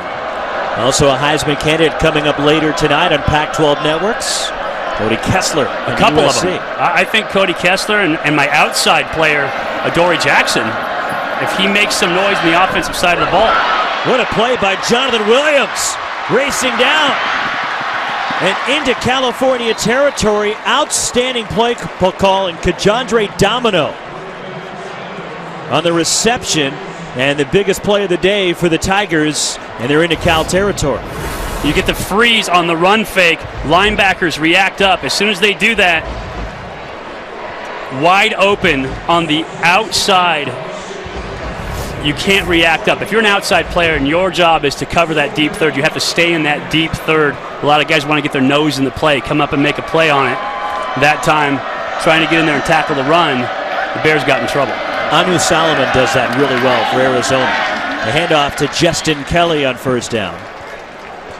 As a gain of maybe one for the Tigers, approaching 7 minutes left in the half. And a little spark for this offense. We haven't seen a lot out of it. A lot of 3-and-outs, getting rid of the ball, big turnovers. It's good to see a little spark out of that Grambling State offense. Jonathan Williams, a very good quarterback in his own right. Remember, this team was very efficient on offense last year in the SWAC. Second down, 9. Williams under pressure. And he just throws it away. Incomplete as Tony McCary was in his face, the defensive tackle. Sophomore from Westlake Village. And it's third down for Grambling State at the California 27. This Grambling State team last year that got off to an 0-3 start. But then they went on a 7-game winning streak after that 0-3 start, but they lost their last two, including the Bayou Classic, to Southern. In a shootout, 52-45 at the Superdome. Williams off his back foot, and it's intercepted. Luke Rebenzer, the former quarterback, steps in front of the intended target, Chad Williams. This is what I love about quarterbacks in that safety position. When they are in zone, they know how to think like a quarterback. Back there in the middle of the field, you see Rebenzer dead in the center. All he's doing is reading the quarterback's eyes, waiting to react and run. And people don't think about this, but who plays more catch in practice than a quarterback? Quarterbacks always have some of the best hands on the team because they're constantly playing catch with each other. That time Rebenzer shows the athletic skill that got him to Cal in the first place, and the fact that he has a nose for the ball. Marcus Manley applied the pressure to Williams, and the fourth interception thrown by the Grambling State quarterback. And a quick hit to the outside from Goff to Lawler. And that's right near the marker out at the 15-yard line. Deion Bonner, very talented corner, the transfer from Tennessee. On the coverage is Goff with the give to Trey Watson. And on first down, Watson just shy of the 20-yard line. Flow heading left that time. Trey Watson doing an excellent job using his vision, cutting back in, getting as many yards as he could on the play. He was cut off at the point of attack. A forced player on the outside, but making that right turn, getting yards off the play. Second down, 6. Goff to the outside. Treggs spun down, shy of the first down. Dwight Ampey with the tackle on Treggs out in the flat. And that was some good open field tackling by Grambling State. Third down and short. Jeffrey Koprich in at running back now for California. Another position that the Bears are so deep at this year, that running back position. Play clock winding down. Goff steps up, dumps it off. Koprich. He dances his way out near the 30 and has a first down before he's rustled out of bounds. Derwin Butler with a tackle, the linebacker for the Tigers. Goff actually had both options on that play. Had a slant on the backside, which was wide open as well. And Grambling sticking mostly to that man coverage look that they like to run. First down, Cal at their own 29. Goff to Maurice Harris. And he's out to the 35, a pickup of 6. Brought down by Nicholas Peoples, who had an interception in the first quarter. And if you can take that quick pop, such a great way to manage the chains. Get that chunk on first down. Now you're coming back looking at 2nd and 4. Makes it such an easy play call for your offensive coordinator. Really opens up the whole playbook to you. And this is a Grambling State defense that gets to the quarterback. They led the football championship subdivision last year. 45 sacks for the Grambling defense a year ago. 2nd and 4, Goff, the quick hit, out to the flat. And it's Chad Hansen, a transfer from Idaho State, with the catch. And the sophomore gets a first down and moves the sticks for the Golden Bears. Yeah, and on top of the 45 sacks, they also had 120 tackles for loss on the season too. So very good at getting to the opponent's backfield. Today the Cal's offensive line been very good at keeping them off the quarterback. And here's the give. Breaking a tackle. Good effort from Koprich out to the 43. Gain of 3. There's 4 minutes left until the Grambling State band takes the field. That's right. Which I know a lot of people around here, including us, are anticipating at halftime. No doubt. A fantastic spectacle. The Grambling band, famous. I love the fact that the band director said that they probably work harder than the football team. Inside screen set up the freshman, Kanavai Noah.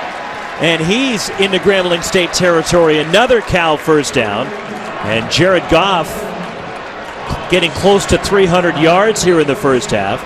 He is now 22 of 30 with 3 touchdown passes. And we're starting to see a lot of clean jerseys on the field, some substitutions going on that Cal side, trying to get some reps to the younger players. Bubble screen, Bryce Treggs, and he stumbles in the open field and goes down. Nicholas Peoples with the tackle, although the turf monster may take credit for that one. Got his weight too far back. He got on his heels. When you do that, you only have the back of your heel to hold you in place. Your feet go out from underneath you. They used to call that Andy Smith reaching up to grab you. Legendary coach here in Berkeley.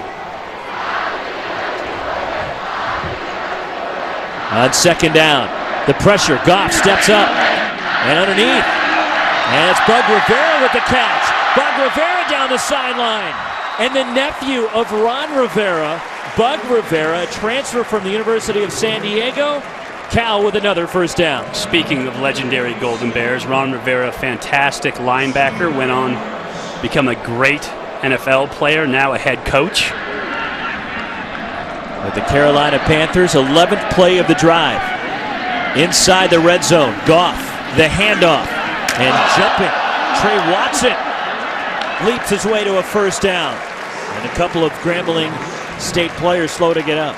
That's going to be one of those plays that look back on film and everybody in the room jumps or laughs, because Trey Watson wasn't really jumping anybody there. He just kind of jumped expecting to have somebody on the ground. So he just kind of jumped in open space, but was able to get his feet back underneath him and make a cut. Timeout taken. Cal on the move again. First and goal. Tony Franklin and his offense, 45 points to this point.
That's right. The handoff.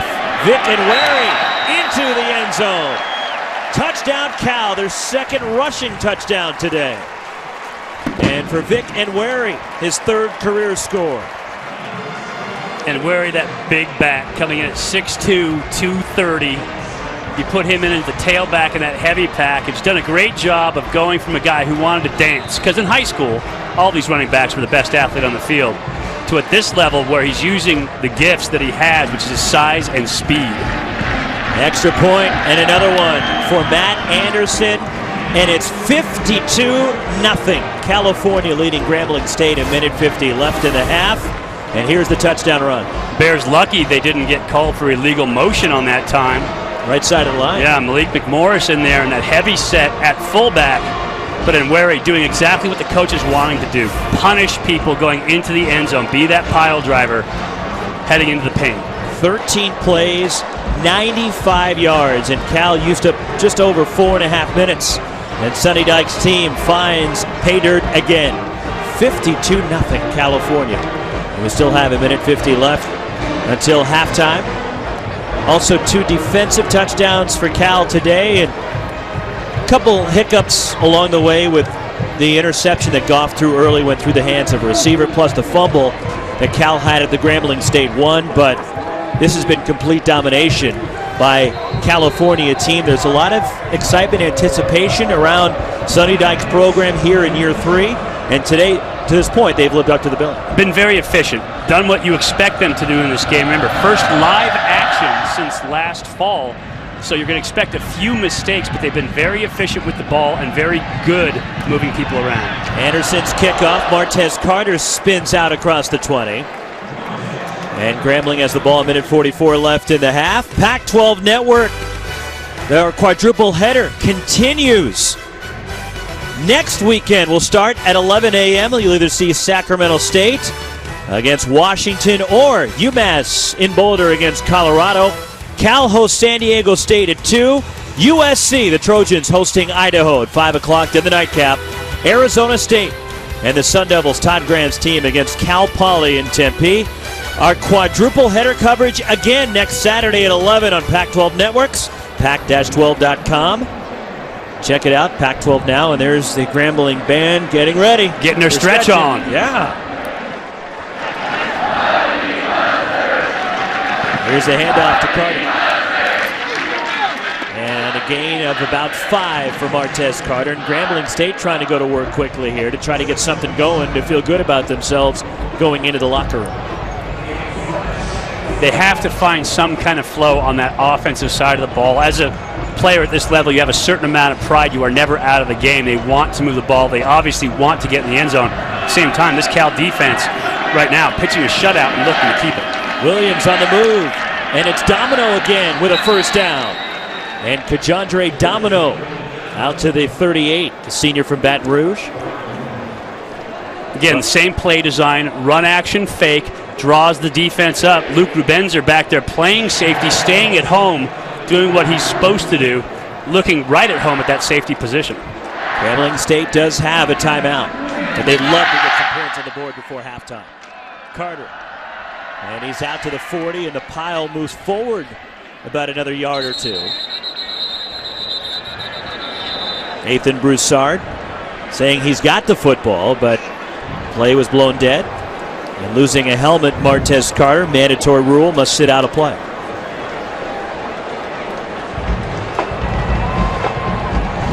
Grambling State last year, they played a bowl subdivision team and lost at Houston. You've noticed Jonathan Williams having a problem with some high snaps around right now. Terry Boyd actually in the game at center for Grambling State, making it very difficult as a quarterback to run that offense if you're getting snaps all over the place. Inside 40 seconds, 2nd and 7 for the Tigers. On the move, Jonathan Williams to the outside. He's tripped up. Jonathan Johnson. And the clock will continue to move. Great pursuit angle by Jonathan Johnson. A guy coming in at 6'2", 245 against a very fleet-footed quarterback in Jonathan Williams. Excellent job freezing him for a moment, but then taking the proper angle to make the tackle on the play. 3rd down for the Tigers at the 43. 20 seconds left in the half. Grambling State checking with the sidelines. They do have a timeout, but they're just letting it run out here. Surprised to see not much of a sense of urgency. Trying to get some points before halftime. And that'll do it. And they just let the clock run out. And interesting end of the first half. And a first 30 minutes of football dominated by California.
It's been all California to this point, getting ready for the start of the second half at Memorial Stadium.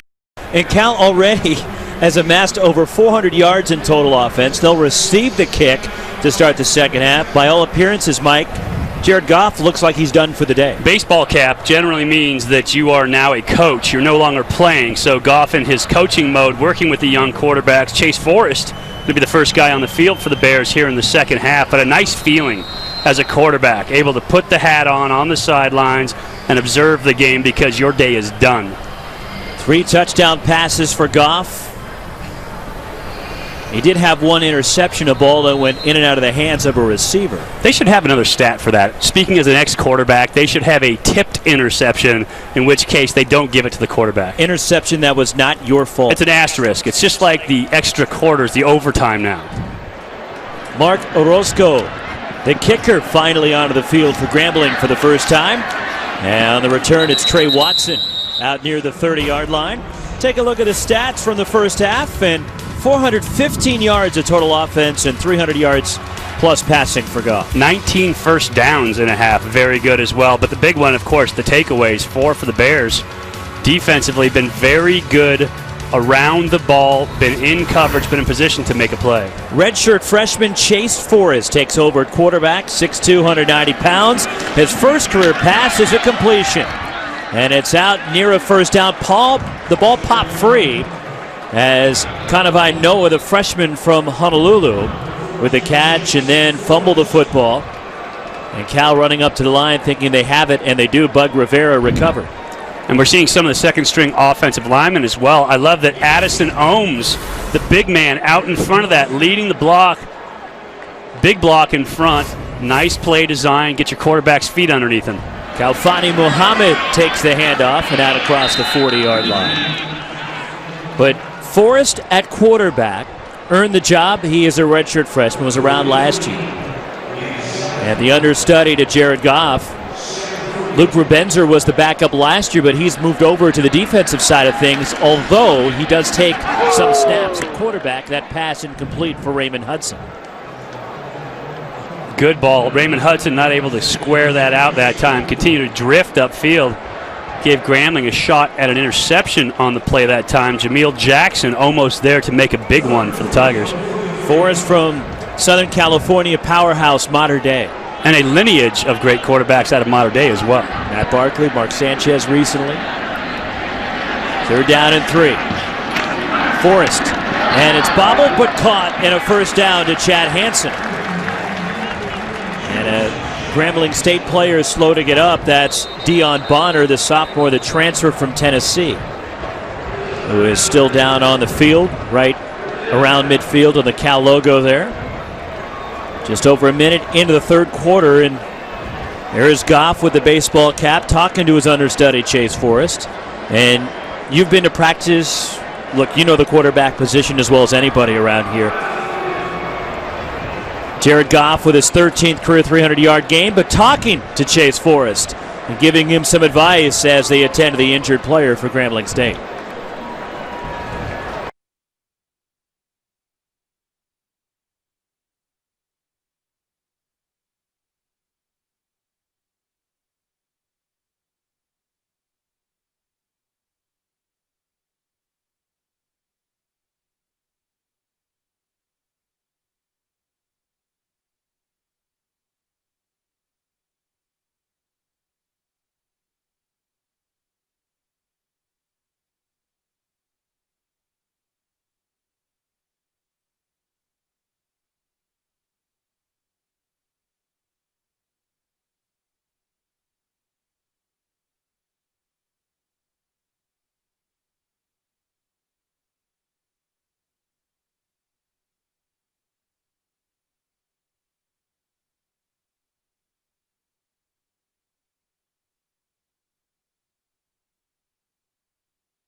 There is Deion Bonner, who walked off the field under his own power. Appears to be okay. He was shaken up on the last play. And Cal with the ball at their own 49-yard line with Chase Forrest at quarterback.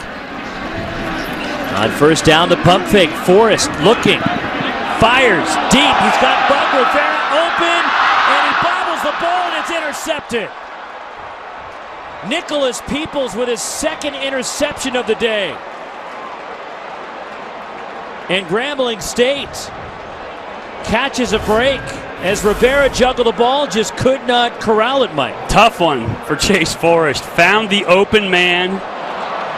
Rivera just not able to watch it all the way in, off balance, turning his back to the ball. Oftentimes running backs out in space like that, not as smooth, not as fluid as wide receivers. Rivera not able to get his hips around for that ball. Popped it up in the air, and again, as a defender, oftentimes just being in position to make a play when something happens. You don't always have to be in perfect coverage, but to be there if something happens. That time Peoples was right there to make the play. Grambling State with the ball at their own 20. Third Cal turnover today, despite leading at 52-0. And Jonathan Williams has had a tough day. Goes back to work. And on first down, good protection for Williams. And it's incomplete out toward the sideline as he tried to get that one to Verlin Hunter. Dejon Grayson coverage. Looking for that back shoulder throw. That time Hunter and Williams not on the same page. Grayson, perfect position on that coverage, right in the hip pocket.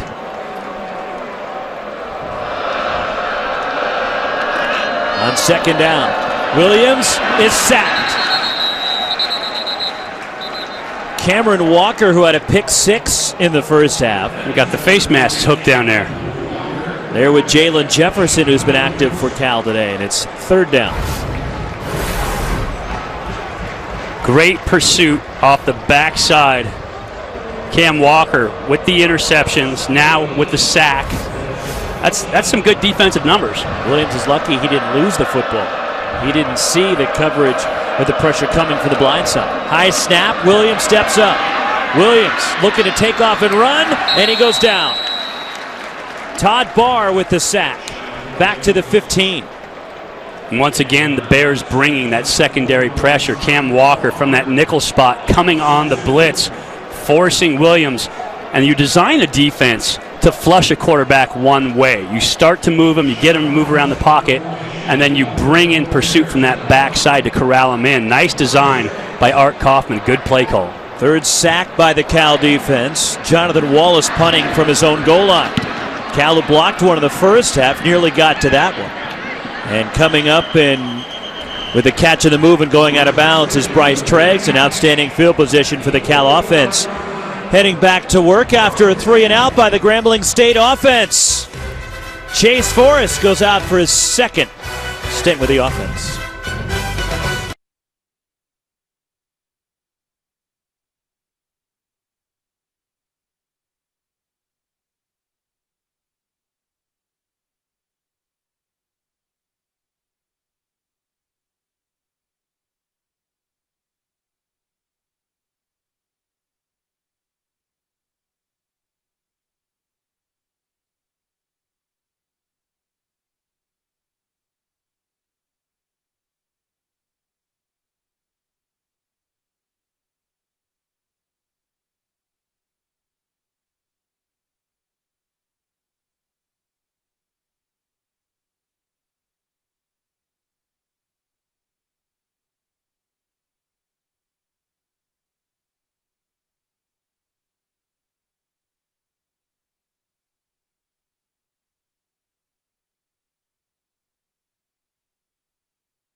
Cal at the Grambling State 45. 12:27 to go, third quarter. And the fullback, Malik McMorris, is in. Chase Forrest, who had an unlucky interception on the last drive, with the handoff. And it's Jeffrey Coppridge for no gain. Sometimes as a running back, you just have to take what's there. That time, Coppridge dancing behind the line of scrimmage. You just got to square your shoulders, pound ahead, try to get that yard.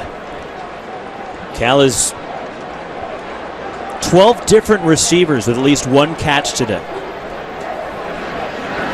Chase Forrest, a quick hit out of the backfield. It goes to Coppridge. And Coppridge is knocked out of bounds. Bring up a manageable 3rd down and 6 at the Tigers' 41.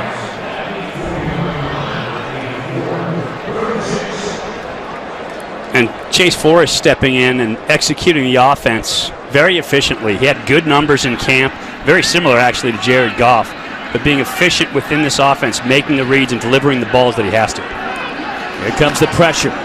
Redshirt freshman Forrest, an open target. Noah with the catch, and he's down to the 20-yard line. Kanawai Noah, the freshman from Honolulu, 2-time All-State in Hawaii. And this is the same exact play that we saw Kenny Lawler score 2 of his touchdowns on the backside. You run trips to the wide field, you run the backside post, and Forrest found him. Here's the handoff, and Vic Waring breaks it free, and he's inside the 10. A gain of 14 down to the 6, tripped up by Nicholas Peoples. And 1st and goal for Chase Forrest in the Cal offense.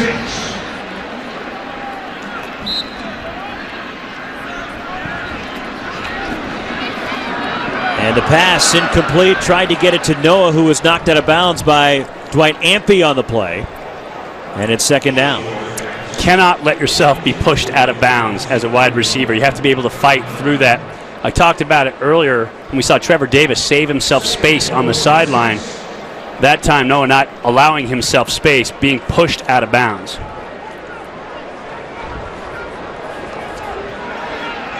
Second and goal from the 6. The blitz coming again. Forrest the give to Coppridge, and he's wrestled down behind the line. Donovan McCray, defensive end, the junior from Baton Rouge, with a tackle for loss. Back to the... Actually, they're going to give him no gain. It's really a nice play by McCray that time. He had Aaron Cochran all over him. He's being mauled. Still had the wherewithal to see the running back reach out and make the tackle. 3rd and goal. Redshirt freshman. First career action for Chase Forrest. Steps up. On the move. Forrest leans. Did he get there? Appears he's just shy. Inside the 1 for Chase Forrest. And it's 4th and goal. And Cal will go. And watch the block by Patrick Warstall here. He sees his quarterback running, ends up taking 2 Grambling players out, almost cleared his quarterback in the end zone. Effort, again, these guys getting on the field in their positions they play. They want to make an effort, want to make an impression on the coaches, but you love to see that at this point in the game that these guys are still giving full effort. From inside the 1, the fullback McMorris is in. Coppridge up the middle, touchdown. Jeffrey Coppridge, the junior from Watts in Southern California, as California finds the end zone again. Exactly what I was talking about a second ago. Coaches tell them on the sideline, square your shoulders, hit the hole. You've got 1 yard. If you can't hit that with momentum downhill, we need to find another running back. Jeffrey Coppridge doing a nice job staying square, heading north and south, and finding pay dirt. 3rd rushing touchdown for California today. Noah Beto on for the extra point. Cole Leininger is the holder. And he nails it. And it's 59-zip California. And we had to get the punter in there. You have to. Because Leininger is the holder, and he may not get a chance to punt today. We haven't seen many punts, and I don't expect to see a lot of punts. Another touchdown for California, this one on the ground. Very good, efficient on offense with the 1s and now with the 2s.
time constraints, we now move ahead in game action.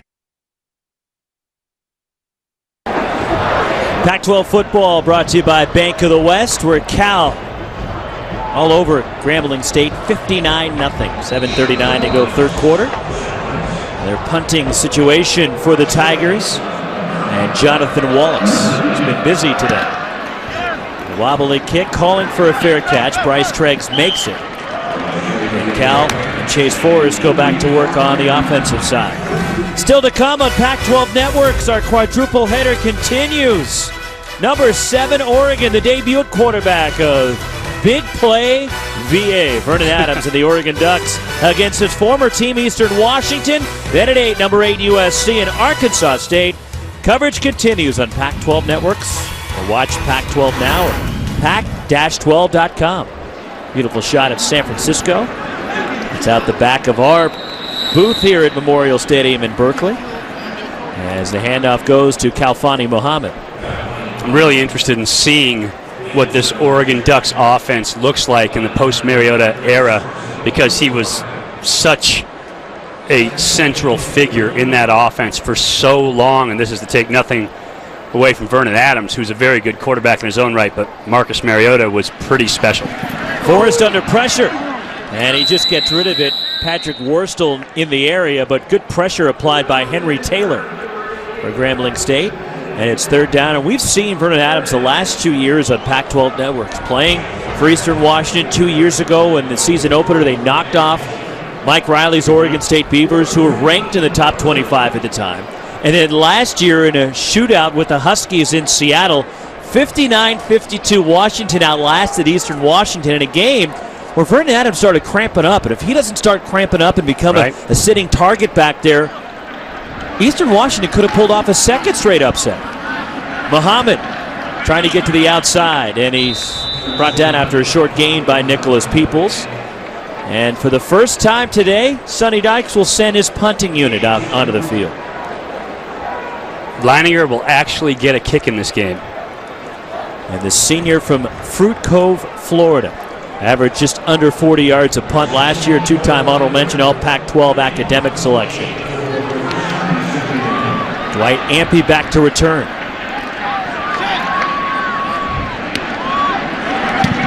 So Leininger with a beautiful kick. Backing up, and a fair catch called by Ampey. And then he looked like he wanted to run with it, but then he realized he called for a fair catch. That's right. And I can't do that. You can't have a do-over on a fair catch. Over a 5 hang time there for Leininger. And preseason media poll. Here's how the media voted. Oregon to win the North, USC to win the South. Well, Oregon, again, until you knock them off, they have to come back. Stanford, however, in that 2 position in the North, had a rough outing to start it off. I think Arizona State has a chance to really sneak in the South as well. SC's talented, but Arizona State is a good football team, and UCLA's defense is also going to carry them a long way. I'm with you on the Sun Devils. And boy, Josh Rosen, impressive debut today for UCLA, the true freshman quarterback for Jim Mora. Grambling State from their 14. And breaking a couple of tackles and getting through is Dre Fusile. And Fusile, the junior. And a new quarterback for the Tigers is Trevon Cherry, a true freshman from Tulsa. So some backups now for Broderick Fobbs and Grambling State getting a chance to play and get some experience. And that's the point of these games anyway, out of conference. So it means something for Cal in terms of being the one FCS game you can allow towards a bowl for a win. And it means something in terms of how they show up for Grambling State. But in terms of your conference, it means nothing. And so how you can help yourself in these games is get some of your players who don't get the reps in practice into the game. Get them live experience so that when they come back on the field, if they have to fill in for an injury, now they have reps at game speed. Fumbling the snap, picked up by Cherry, and he gets rid of it downfield, incomplete.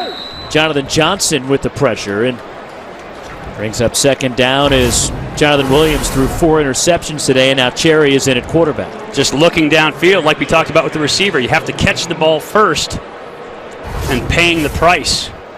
As a quarterback, those big guys are always coming to get you, and so you better be sharp in what you do. There's an old term, it's be quick but don't hurry. You want to be efficient, but you don't want to be too fast. Run out of bounds is Justin Kelly. And Todd Barr out there for Cal defensively along with Cedric Dozier. Yeah, I think there was a great basketball coach at UCLA. Right. Somebody by the name of Wooden that used to say that. I've heard that name, and the point of that being that you want to play at game speed, but the game slows down for you once you've taken a lot of snaps, which gets back to my point. This is why we're seeing the clean jerseys on the field. You have to slow the game down for these guys because they may be asked to step in at any moment of the game. Football is a physical sport, so injuries happen. You have to be ready if you're a backup because you're only one play away from seeing the field. 3rd down and 11. Trevon Cherry, his first college action. Steps up on the move. Cherry toward the sideline, incomplete to Kajandre Domino. And Tony McCarry applying the pressure. And it was funny because Cherry knew that he was fast enough to stay out in front of McCarry, so he was running at a pace just fast enough to stay away from the defensive pressure that time. Jonathan Wallace on to punt again is Trevon Cherry getting some tutelage on the sidelines. Bryce Drake still back to return. And a rugby-style kick, a line drive that Noah takes to the 45, and he goes down immediately.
Mike Riley on the unfortunate end of Pac-12 After Dark action in his first game in Nebraska is kind of Noah on the receiving end there from Forest into Grambling State territory. He may wish he was back in Corvallis after that Hail Mary. And BYU is always a dangerous football team. There is no quit in that team. No matter what you see on film, you are going to face a good game whenever you play the Cougars. 2nd down and 1. Screen set up to Ward, still looking for blocking. Picks his way past the marker and a 1st down for California. Let's send it down to Drea with a very special guest, former Grambling star. Yes, I'm here with Willie Brown, played for the Raiders and of course Grambling. Willie, what is it like to be around your former team today and just soak up the environment with this program? Well, I think it's great because I get the chance to be around Grambling that much since I finished. So every opportunity that I get, I try to take advantage of it and be around. Because, I'm looking at those guys because I went through the same thing they're going through over the years. So make me feel proud. The Grambling team represented the whole Bay Area this weekend. So it's been exciting for me. What was your standout moment at Grambling? I know there were several. Well, one was we playing Arkansas State. And right before the half, the guy threw a ball. I went up caught it with one hand, came down. We won the game. Okay. So it came down to that, and that's why that stands out. Yes, it did. What do you think about overall just the rebuilding process of this Grambling team and the strides that they've made over the last 2 years? Well, it's tough. The competition stuff, trying to recruit players to come to Grambling, and all the bad press we had a few years ago to Shirley, that's really hurt us. But we're trying to turn it around, and the players understand that what we're trying to do and try to all the positive things. Forget about the negative problem that we had and move forward. And I think these players understand that. What's the best thing about being a student athlete at Grambling? Well, the best thing was the girls. That's the best thing, being around all the pretty girls and playing football. Wow. All right, Willie, well, it was so fun hanging out. I know you got to get going, and let's send it back upstairs to Mike and Roxy. Good stuff, Trey. As Bill King once dubbed him, Old Man Willie, when it was the Raiders, the big play in the Super Bowl, and a big play gets Cal a first down. But Willie Brown, part of the great lore and history and a strong, rich tradition at Grambling State. A big player and a big program that has turned out some phenomenal players. Grambling State has formed a lot of young men over the years and been a serious football power for years in their conference. Chase Forrest to Patrick Worstel. And a first and goal for California. Think of Willie Brown, Charlie Joyner, Buck Buchanan, great former Chief, and of course the MVP of the Super Bowl 22, former Grambling State head coach Doug Williams. Doug Williams, that's right. Was there as a player, came back as a head coach. And now family tradition coming through Grambling as well. So they talk about that, family in the program. And you hear the former players talk about we and us, and that means a lot to former players. Forrest for the end zone, and unable to hang on is Raymond Hudson. And it's incomplete. Second down and goal for Cal. Final 2 minutes of this third quarter, and they're looking for another score. But I love the fact these guys are competing. Chase Forrest keeping his eyes downfield as a quarterback, puts that ball in a good spot. He wants it. He wants it. You can see him. I've been in that spot, and you just want to make the play. Score means nothing right now to these guys. They want to execute the offense. Trey Watson into the end zone.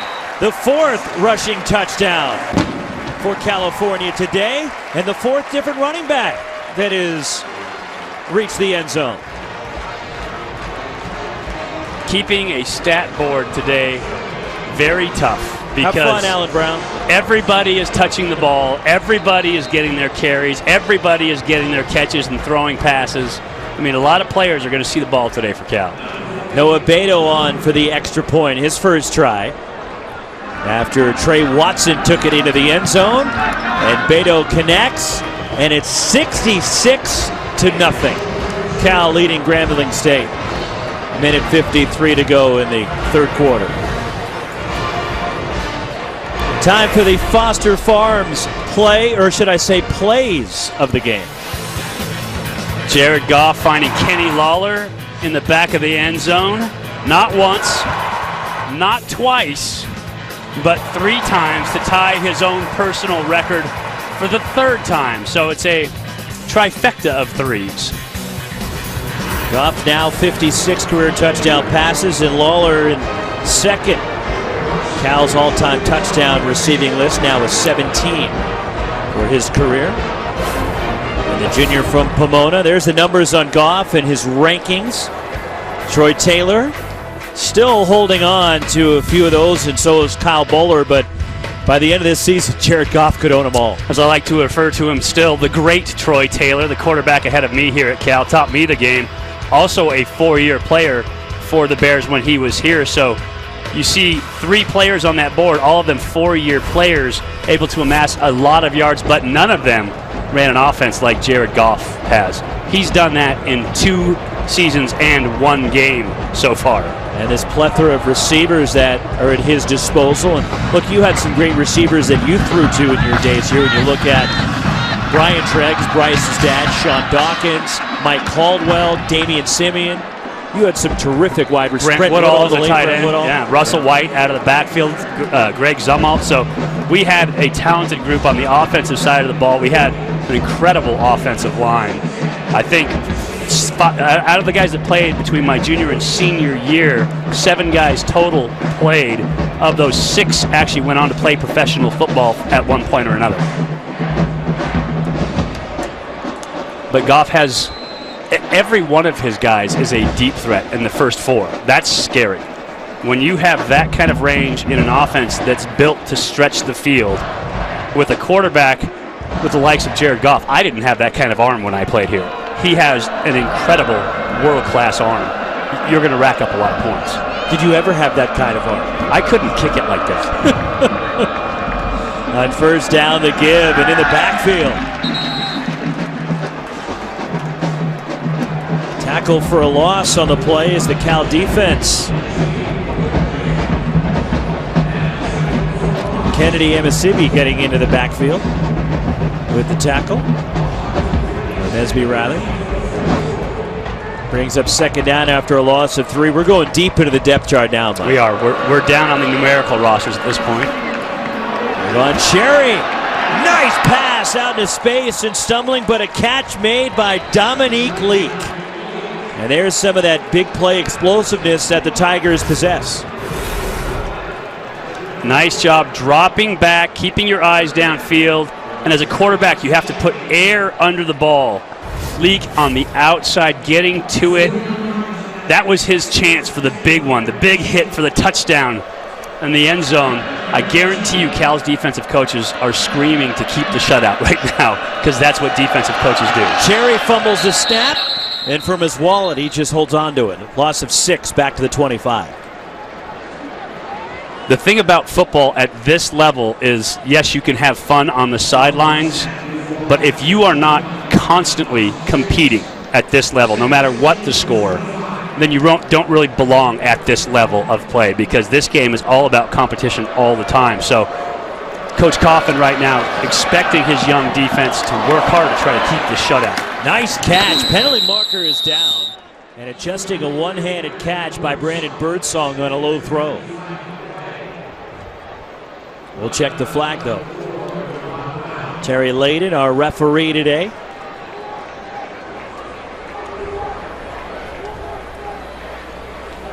Illegal formation, 5 players in the backfield, 5-yard penalty.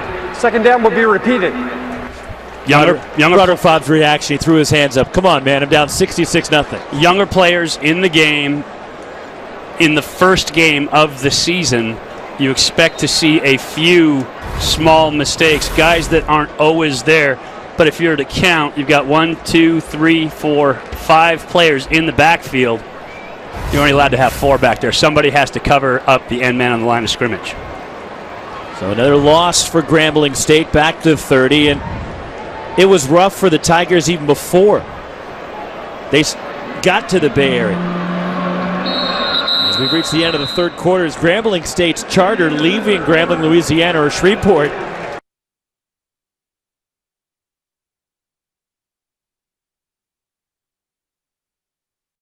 And Trevon Cherry with a pass. Completion to Chester Rogers, and a nice throw by the freshman, Joel Willis. And that is a tough touch pass out there to drop that over a linebacker in coverage. Excellent ball placement. Turner right there in the hip pocket. But Cherry showed he's got a little touch of that quarterback position for Grambling. They have not just a good number 1, but a nice backup as well. Trey Turner actually out there, the freshman from Mobile, Alabama. Third down for Grambling and 5 at the Cal 14 as we're just underway in the fourth quarter. And not just seeing fresh faces now for the Bears, but seeing young faces too. New blood to the program. Guys that Coach Dykes brought in as his kind of guys. Trevon Cherry, pass complete. Dancing his way for a first down, and more is Chester Rogers, and he's inside the 5. Grambling State, a 1st and goal. Trevon Cherry, the freshman, has looked impressive here. He's looked good. You have to keep in mind he's going against Cal's second defense right now, so he's not getting the same type of pressure, same type of looks. But he's been very accurate with the ball, and he's making the right reads. Martez Carter on the carry.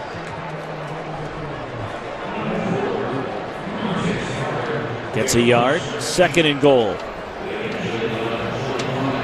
for the Grambling State Tigers. Justin Kelly in at running back is Broderick Fobb's team looking to get some points.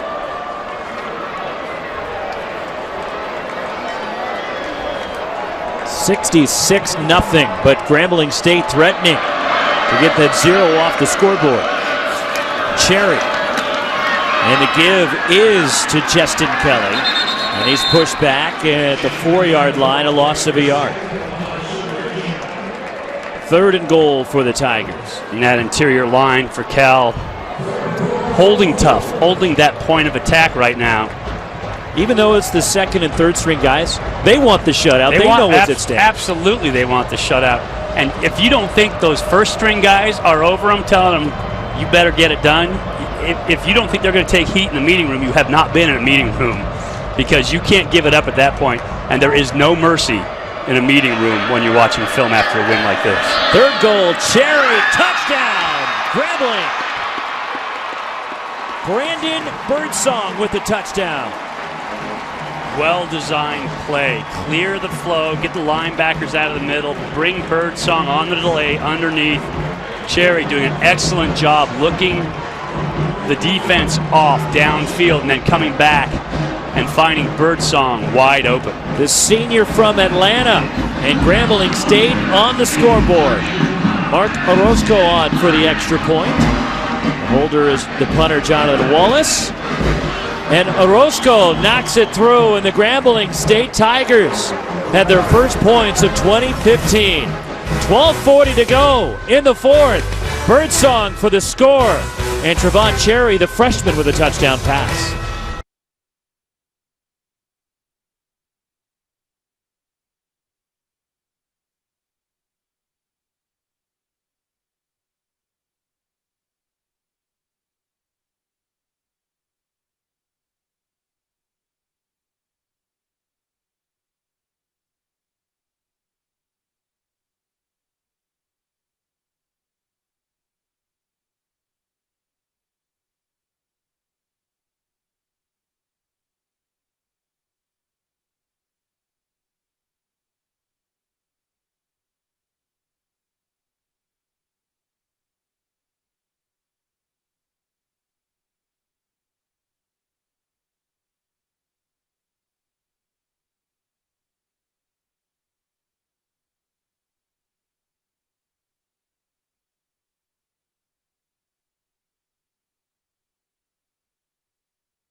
See some points now for the Tigers. There's always something to work on in a football game. You have coaches coaching, players trying to execute. Grambling getting a little taste of the end zone. Always feels good to get one on the road. Short kick, picked up, and this is Brandon Singleton with the return. And Cal with the ball at their own 26-yard line. Let's send it to Anthony Herron with a game break. Thanks, Roxy. They're just a few minutes away from kickoff in Eugene, where Vernon Adams prepares to make his Oregon debut. Those of you watching on Pac-12 Network and Pac-12 Bay Area will stay with the Cal game until its conclusion. All other regions will be leaving this game at the top of the hour to see the start of Eastern Washington at Oregon. A reminder that both games can be seen on Pac-12 Now and pac-12.com. All right, Anthony, a first down carry for Kalfani Muhammad is Anthony's reminding everybody, top of the hour. Oregon, Eastern Washington from Eugene is Vernon Adams makes his Ducks debut against his former team, Eastern Washington. And love the fact in the modern digital age that you have access to Pac-12 football all the time. Pac-12.com, a great place for all the Pac-12 information and games when you can't get them on your local station. Plus all the videos and the interviews post-game. Everything. It's all up there. 2nd and 5. Chase Forrest, the quarterback. And here's the handoff to Kalfani. Muhammad breaks a tackle. And Muhammad out near midfield.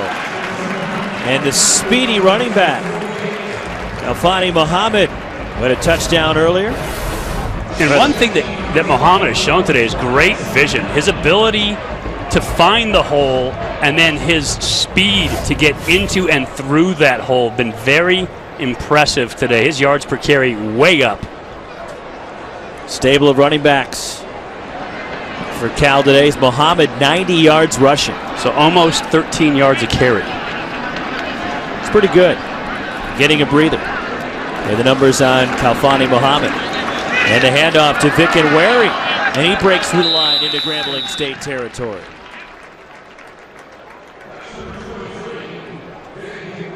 Going deep into the depth chart, giving some guys opportunities to see the field. And look, when this game was scheduled, Cal had the inkling that they could win big and get a lot of guys some playing time and some experience for some younger players. And the first team has delivered today, giving second string, third string backups some extended playing time today, and it's going to benefit this team down the road.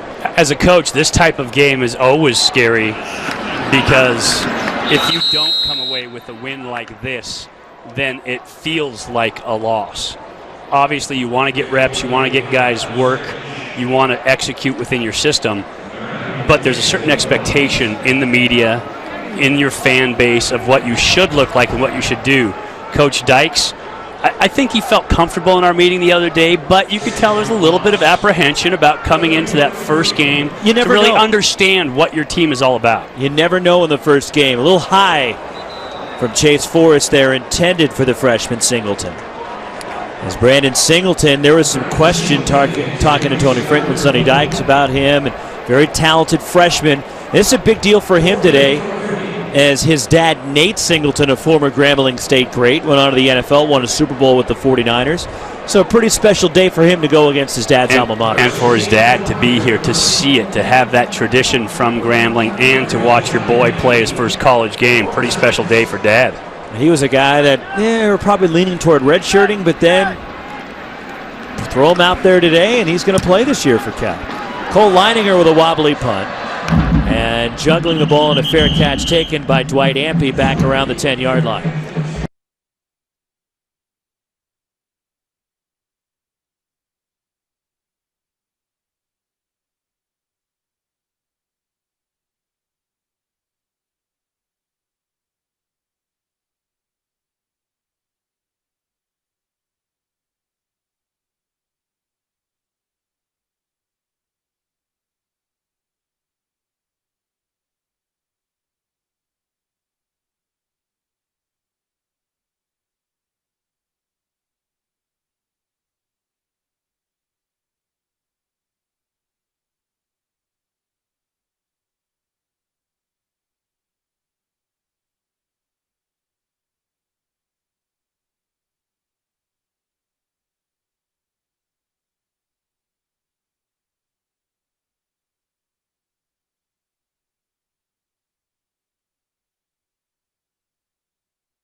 Touchdown pass for the lone scorer for the Tigers today, and the give to Martez Carter. Penalty marker is down, and a helmet pops off as Carter breaks it free. Martez Carter, he'll take it the distance. We'll check the flag. If it stands, a 90-yard touchdown run by sophomore Martez Carter. Didn't just break free, but ran away. Showed some good wheels down that sideline. Again, there is a flag back near the line of scrimmage. There's a great block at the point of attack. Cal's defensive end couldn't get disengaged, which was the block that sprung Carter. Personal foul, grasping the face mask. Number 1 of the defense. This 15-yard penalty will be enforced on the succeeding kickoff. Touchdown. It is a touchdown. Martez Carter, 90 yards. The penalty against Devontae Downs of California, but a 90-yard burst by Carter. And watch the block on the front side. Just engaged, and continue to push. And there was no slowing him down. He was literally pulling away at the end of the run, coming in at 5'8", 175, but he is a burner as well. Orozco on for the extra point. And the kick, it is good. All of a sudden, Grambling State, a couple of touchdowns here their last 2 possessions. And look, it's a lopsided game, but they're going to get some confidence going into their game against Bethune-Cookman. A couple of scores here in the fourth quarter to feel good about themselves. They feel good. They execute a little bit. Some stuff to look at on film. Feel like you got something accomplished here. Obviously, coming in versus a Pac-12 opponent, you're going to have more depth. It's a tough road game. It's a long trip. You talked about the delay. So a lot of things against them coming into this game. An FCS team coming into play. A bowl subdivision team, you know, it was tough, but they will look at these and they will be happy about it. They'll be able to look at something on offense and come away with a good feeling. And also with the true freshman Trevon Cherry doing some good things, a bright spot.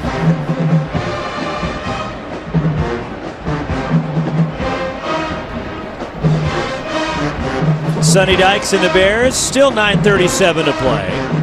And their season opener with a personal foul. Face mask penalty on that long touchdown run by Carter. Grambling State will kick it off to Chase Forrest in the Cal offense from midfield. The one thing that has been true and holds true no matter how long you've been around this game is it's never as good as it feels or as bad as it feels once you watch the film. There are things that the Bears are going to have to clean up. They can feel good about the outcome. Tonight, it's going to be great. They'll get back in the film room tomorrow. They'll clean some stuff up. For Grambling, they'll get back in the film room and they'll say, you know what, there's some real bright spots in this game.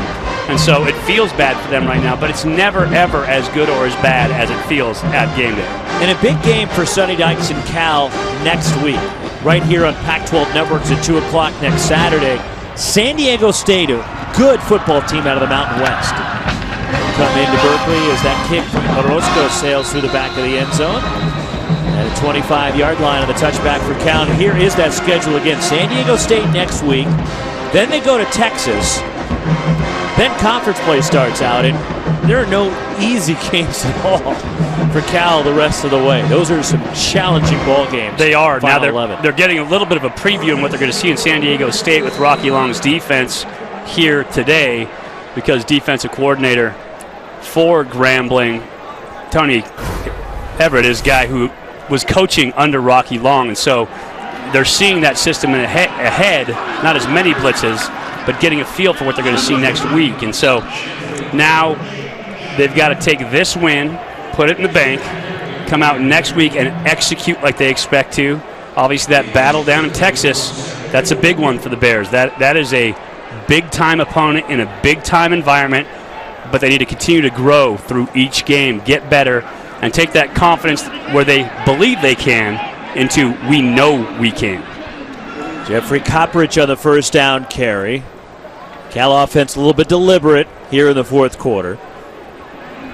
It's Chase Forrest, redshirt freshman from Southern California, to Patrick Worstel, and it's enough for a first down. The ball popped free late. But the forward progress of the 36 and a first down as Dion Bonner there defensively for the Tigers. Total yards today, Cal 572 and counting. And they average just under 500 per game last year. 13th in the country. Pretty good output. Not a bad way to start the season. And think about it, they had over 400 at halftime. Right. A team that's known for their offensive face. Remember, Sonny Dykes' team down at Louisiana Tech led the nation in offense. Was one of the big attractive points about him as a coach when they brought him here to Cal. Cal, traditionally an offensive football team. And his final year there at year 3 at Louisiana Tech, that's that year you're talking about where they led the country in offense, and this is year 3 for Sonny at California. Carry by Trey Watson, 2nd and 5.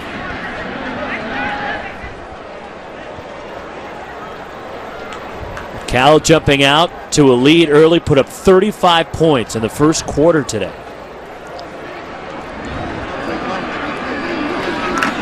Here's the handoff, and hit behind the line is Watson.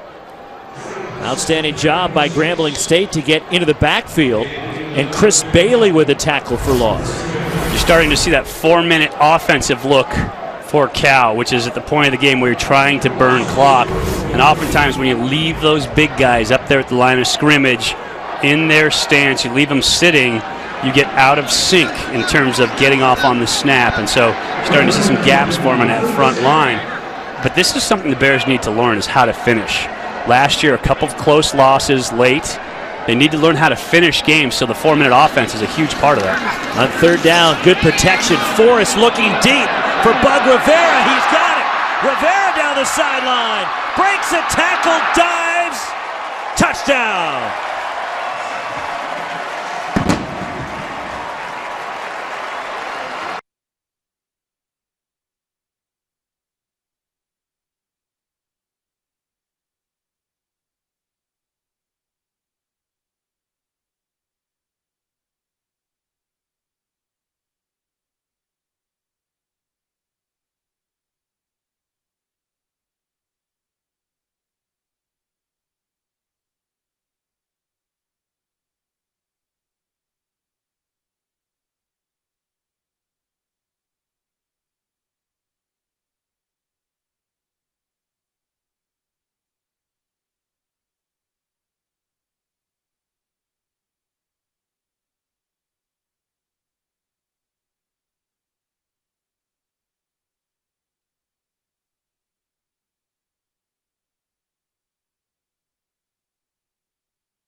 Opening weekend of college football, still 2 more games to come your way in Pac-12 networks. Sonny Dykes, game 1 a success, and focusing next week on a good San Diego State team coming in here for game number 2. And that is a very scary game, as you point out. The Aztecs, a scary football team, a good football team, to come in here and to face. It's a real test for this defense. It's a real test for the offense. Short kickoff from Noah Beto. It's loose around the 30-yard line. And Grambling State kept it. So it's with the Tigers. Let's send it to the studio in a game break. Thanks, Roxy. They are seconds away from kickoff in Eugene. Just a reminder, we're going to get you to Eugene immediately after the Cal game ends. You can begin watching Eastern Washington at Oregon on Pac-12 Oregon, Pac-12 Washington, Pac-12 Now, or pac-12.com. All right, and 6:50 left in this one. And again, a reminder that Oregon, Eastern Washington coming up next. And here are some losses, including today, out of the Big Sky. Portland State goes to the Palouse and knocks off Mike Leach in Washington State. And last year, Portland State took them to the wire up there in the Palouse. The score ended up lopsided at the end, but it was a very well-fought game early on. 2 years ago, Eastern Washington knocked off Oregon State in Corvallis. And Dominique Leak, incomplete, broken up by Jalen Hawkins, the freshman corner from Buena Park. One of the highly touted recruits for Sonny Dykes. Hawkins breaks up that pass, second down. Nice job. Remember, in college football, there is no face guarding penalty. If you are beat by a step, you drive through the arms and get that hand up. Great job by Hawkins being in position just in time to make the play and not early.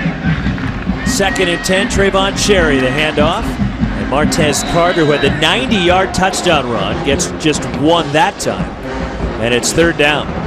Now it is thinned out here at Memorial Stadium. Mike, there was a crowd of over 60,000, just shy of a full house for the season opener today on Labor Day weekend. A lot going on in the Bay Area as Carter is a bit shaken up. And it's thinned out a little bit with the outcome no longer in doubt. Right. I think fans have moved on to take advantage of this beautiful Saturday evening. The atmosphere around Berkeley. People always talk about the environment around Berkeley. And it can be fun. When it rocks and rolls here, when you're winning a lot of games, Berkeley is a very fun place to be on Saturday. No one won more than you did when you were here. Incomplete for Kajandre Domino, and it's 4th down. And that is a huge part, though, of the campus here. When athletics is rolling, the academics are outstanding, bar none. It's one of the best universities in the world. You get athletics rolling, and you have this excellence around campus. So much a part. It makes this more of a community here in Berkeley, and it really adds to the overall student experience to have great academics and great athletics, plus a great environment on campus. Kanawai Noah, the freshman, with a fair catch inside the Cal 30 with 5:47 to play. Reminder, the Ducks hosting Eastern Washington, Oregon against the EWU Eagles. Perennial power at the football championship subdivision level. That's where you can find it right now. That game just getting underway. And you're watching us. You'll get the Ducks and the Eagles next on Pac-12 networks. You look at the success that Sonny Dykes starting to have now, and success across the board with the programs that they have been having here at Cal. And you mentioned the academics as there is a give up the middle and a carry for Fabiano Hale, his first attempt. And he's out across the 35. A lot of excitement around the basketball program now at Cal with Conzo Martin in his 2nd year with that heralded recruiting class, 2 of the top 10 players in the country. The women's basketball side success. Very good. Cal baseball team made a nice run of the postseason last year. A lot to be excited about, both on the different fields here at Cal, and of course always in the classroom. Always in the classroom here. The competition every bit as tough in the classroom as it is on the playing field. Like at Grambling, the competition's tough on the field and with the band. That's right. Fabiano Hale, the ball carrier, and runs for a 1st down. And I think the band director actually just moved the bar up, challenging the football team, saying that they worked harder. Broderick Fobbs will hear what the band director had to say. That had to be tweeted out several hundred times today. 1st down for Cal.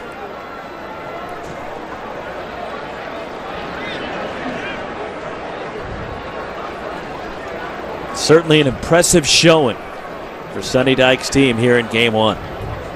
As they get ready for San Diego State, Jared Goff, just another day at the office.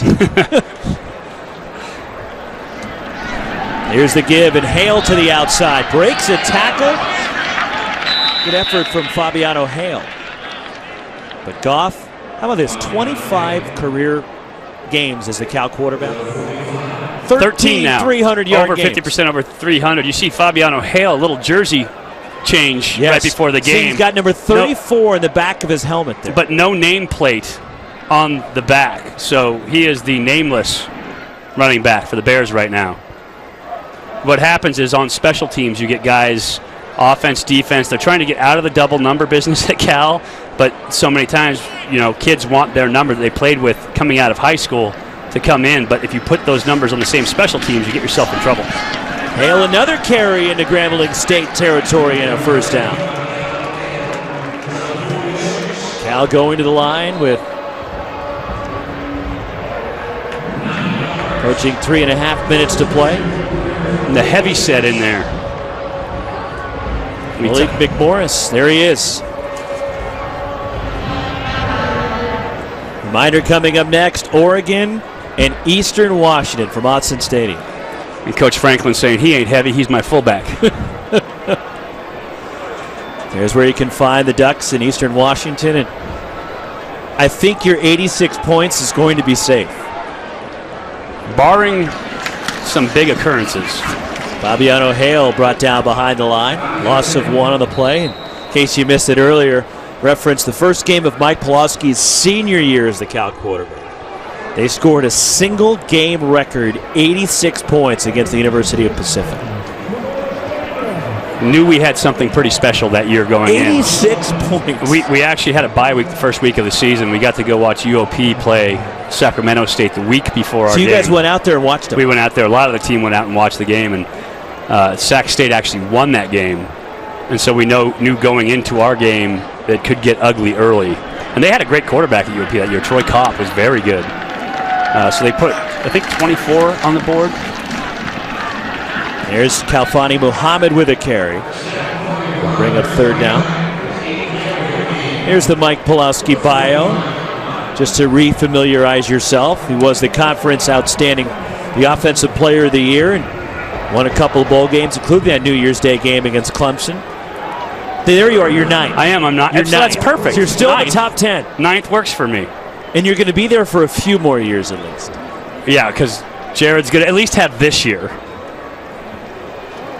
But I think by the time he's done, those will be some pretty hard marks to reach. And the handoff. Trey Watson, another carry, and it brings up fourth down. Back to the studios in San Francisco for a Pac-12 Network's game break. Roxy, we've got a Bank of the West game break here from Eugene. The handoff taken from Big Play VA, and Kenai Benoit from 8 yards out scores the opening touchdown of the game, a 6-0 lead. Big Play VA 3 for 3 on the opening drive for the Ducks. It's got to be interesting for Vernon Adams is he was 3 for 3 on that opening drive, as Anthony told you, but your first game with your new team against your old team? Think about all your friends that are still on the old team, all the guys that you know there, and you're still a newcomer to this new team trying to find your way in. Just unique, something kind of hard to imagine as a player. The graduate transfer rule, and of course, if you follow the story, which most of you probably have, you know that Vernon Adams was not with Oregon at the start of camp, had to finish up summer school and finish his classes before he could technically graduate from Eastern Washington. Had to graduate to use the graduate transfer rule. And he eventually passed his final classes and is enrolled in graduate school at Oregon. And we've seen more and more players take advantage of that rule. Personally, I'm not a big fan of that rule. I'm not either. I don't like it. But you can't fault them. It's in the rules. It's what they want to do. And Vernon Adams wanted to challenge himself on a bigger stage. And the rules allow you to. He's doing it. But I'm just not a fan of that rule. I'm not for the guys that are in a program. You know, you think about a guy like Jeff Locke, who's up there at Oregon right now, worked hard to earn that position as a backup. Hard on him, and I don't fault Vernon Adams in any way. But tough on the players who have made the commitment to the program for a long time. Fumble on the, trying to catch the punt from Grambling State. Cole Leininger blasting that one way into the air. And Cal says they've recovered it, and they did. So muffing the catch on the punt, and the ball goes right back to Cal with 38 seconds to play. And Steven Anderson recovering that fumble. Great kick by Leininger to get that ball up That's going to be one of those that you get a chance to down inside the 10, but then as it comes down, because it's tail down, the way that spins, hard to catch, hard to get a read on as a receiver. The victory formation, one more snap, and that will end it for Cal. And there it is, and down to a knee is Chase Forrest. And that should do it, and it will. Broderick Fobbs making that jog across the field to reacquaint himself with Sonny Dykes. And I know Sonny Dykes has a lot of respect for the Grambling State head coach and told us yesterday it was so impressive him going back 6 years when he almost hired him at Louisiana Tech. Yeah, almost brought him on as a coach, said he was very impressive in the interview, likes him. Talked to Mark Tommerdahl, who also said he's coached a lot of these guys, really likes this staff. So obviously a tough place to come into and play for Grambling, but a good coaching staff in place and a team that's on the rise. Your last thoughts on this performance by Cal today? I think the offense did what they had to do. They executed very well. We saw some defensive sparks. The turnovers very big. 661 yards for the offense. Very good for the Bears. That'll do it from Berkeley, where Cal thumps Grambling State 73-14.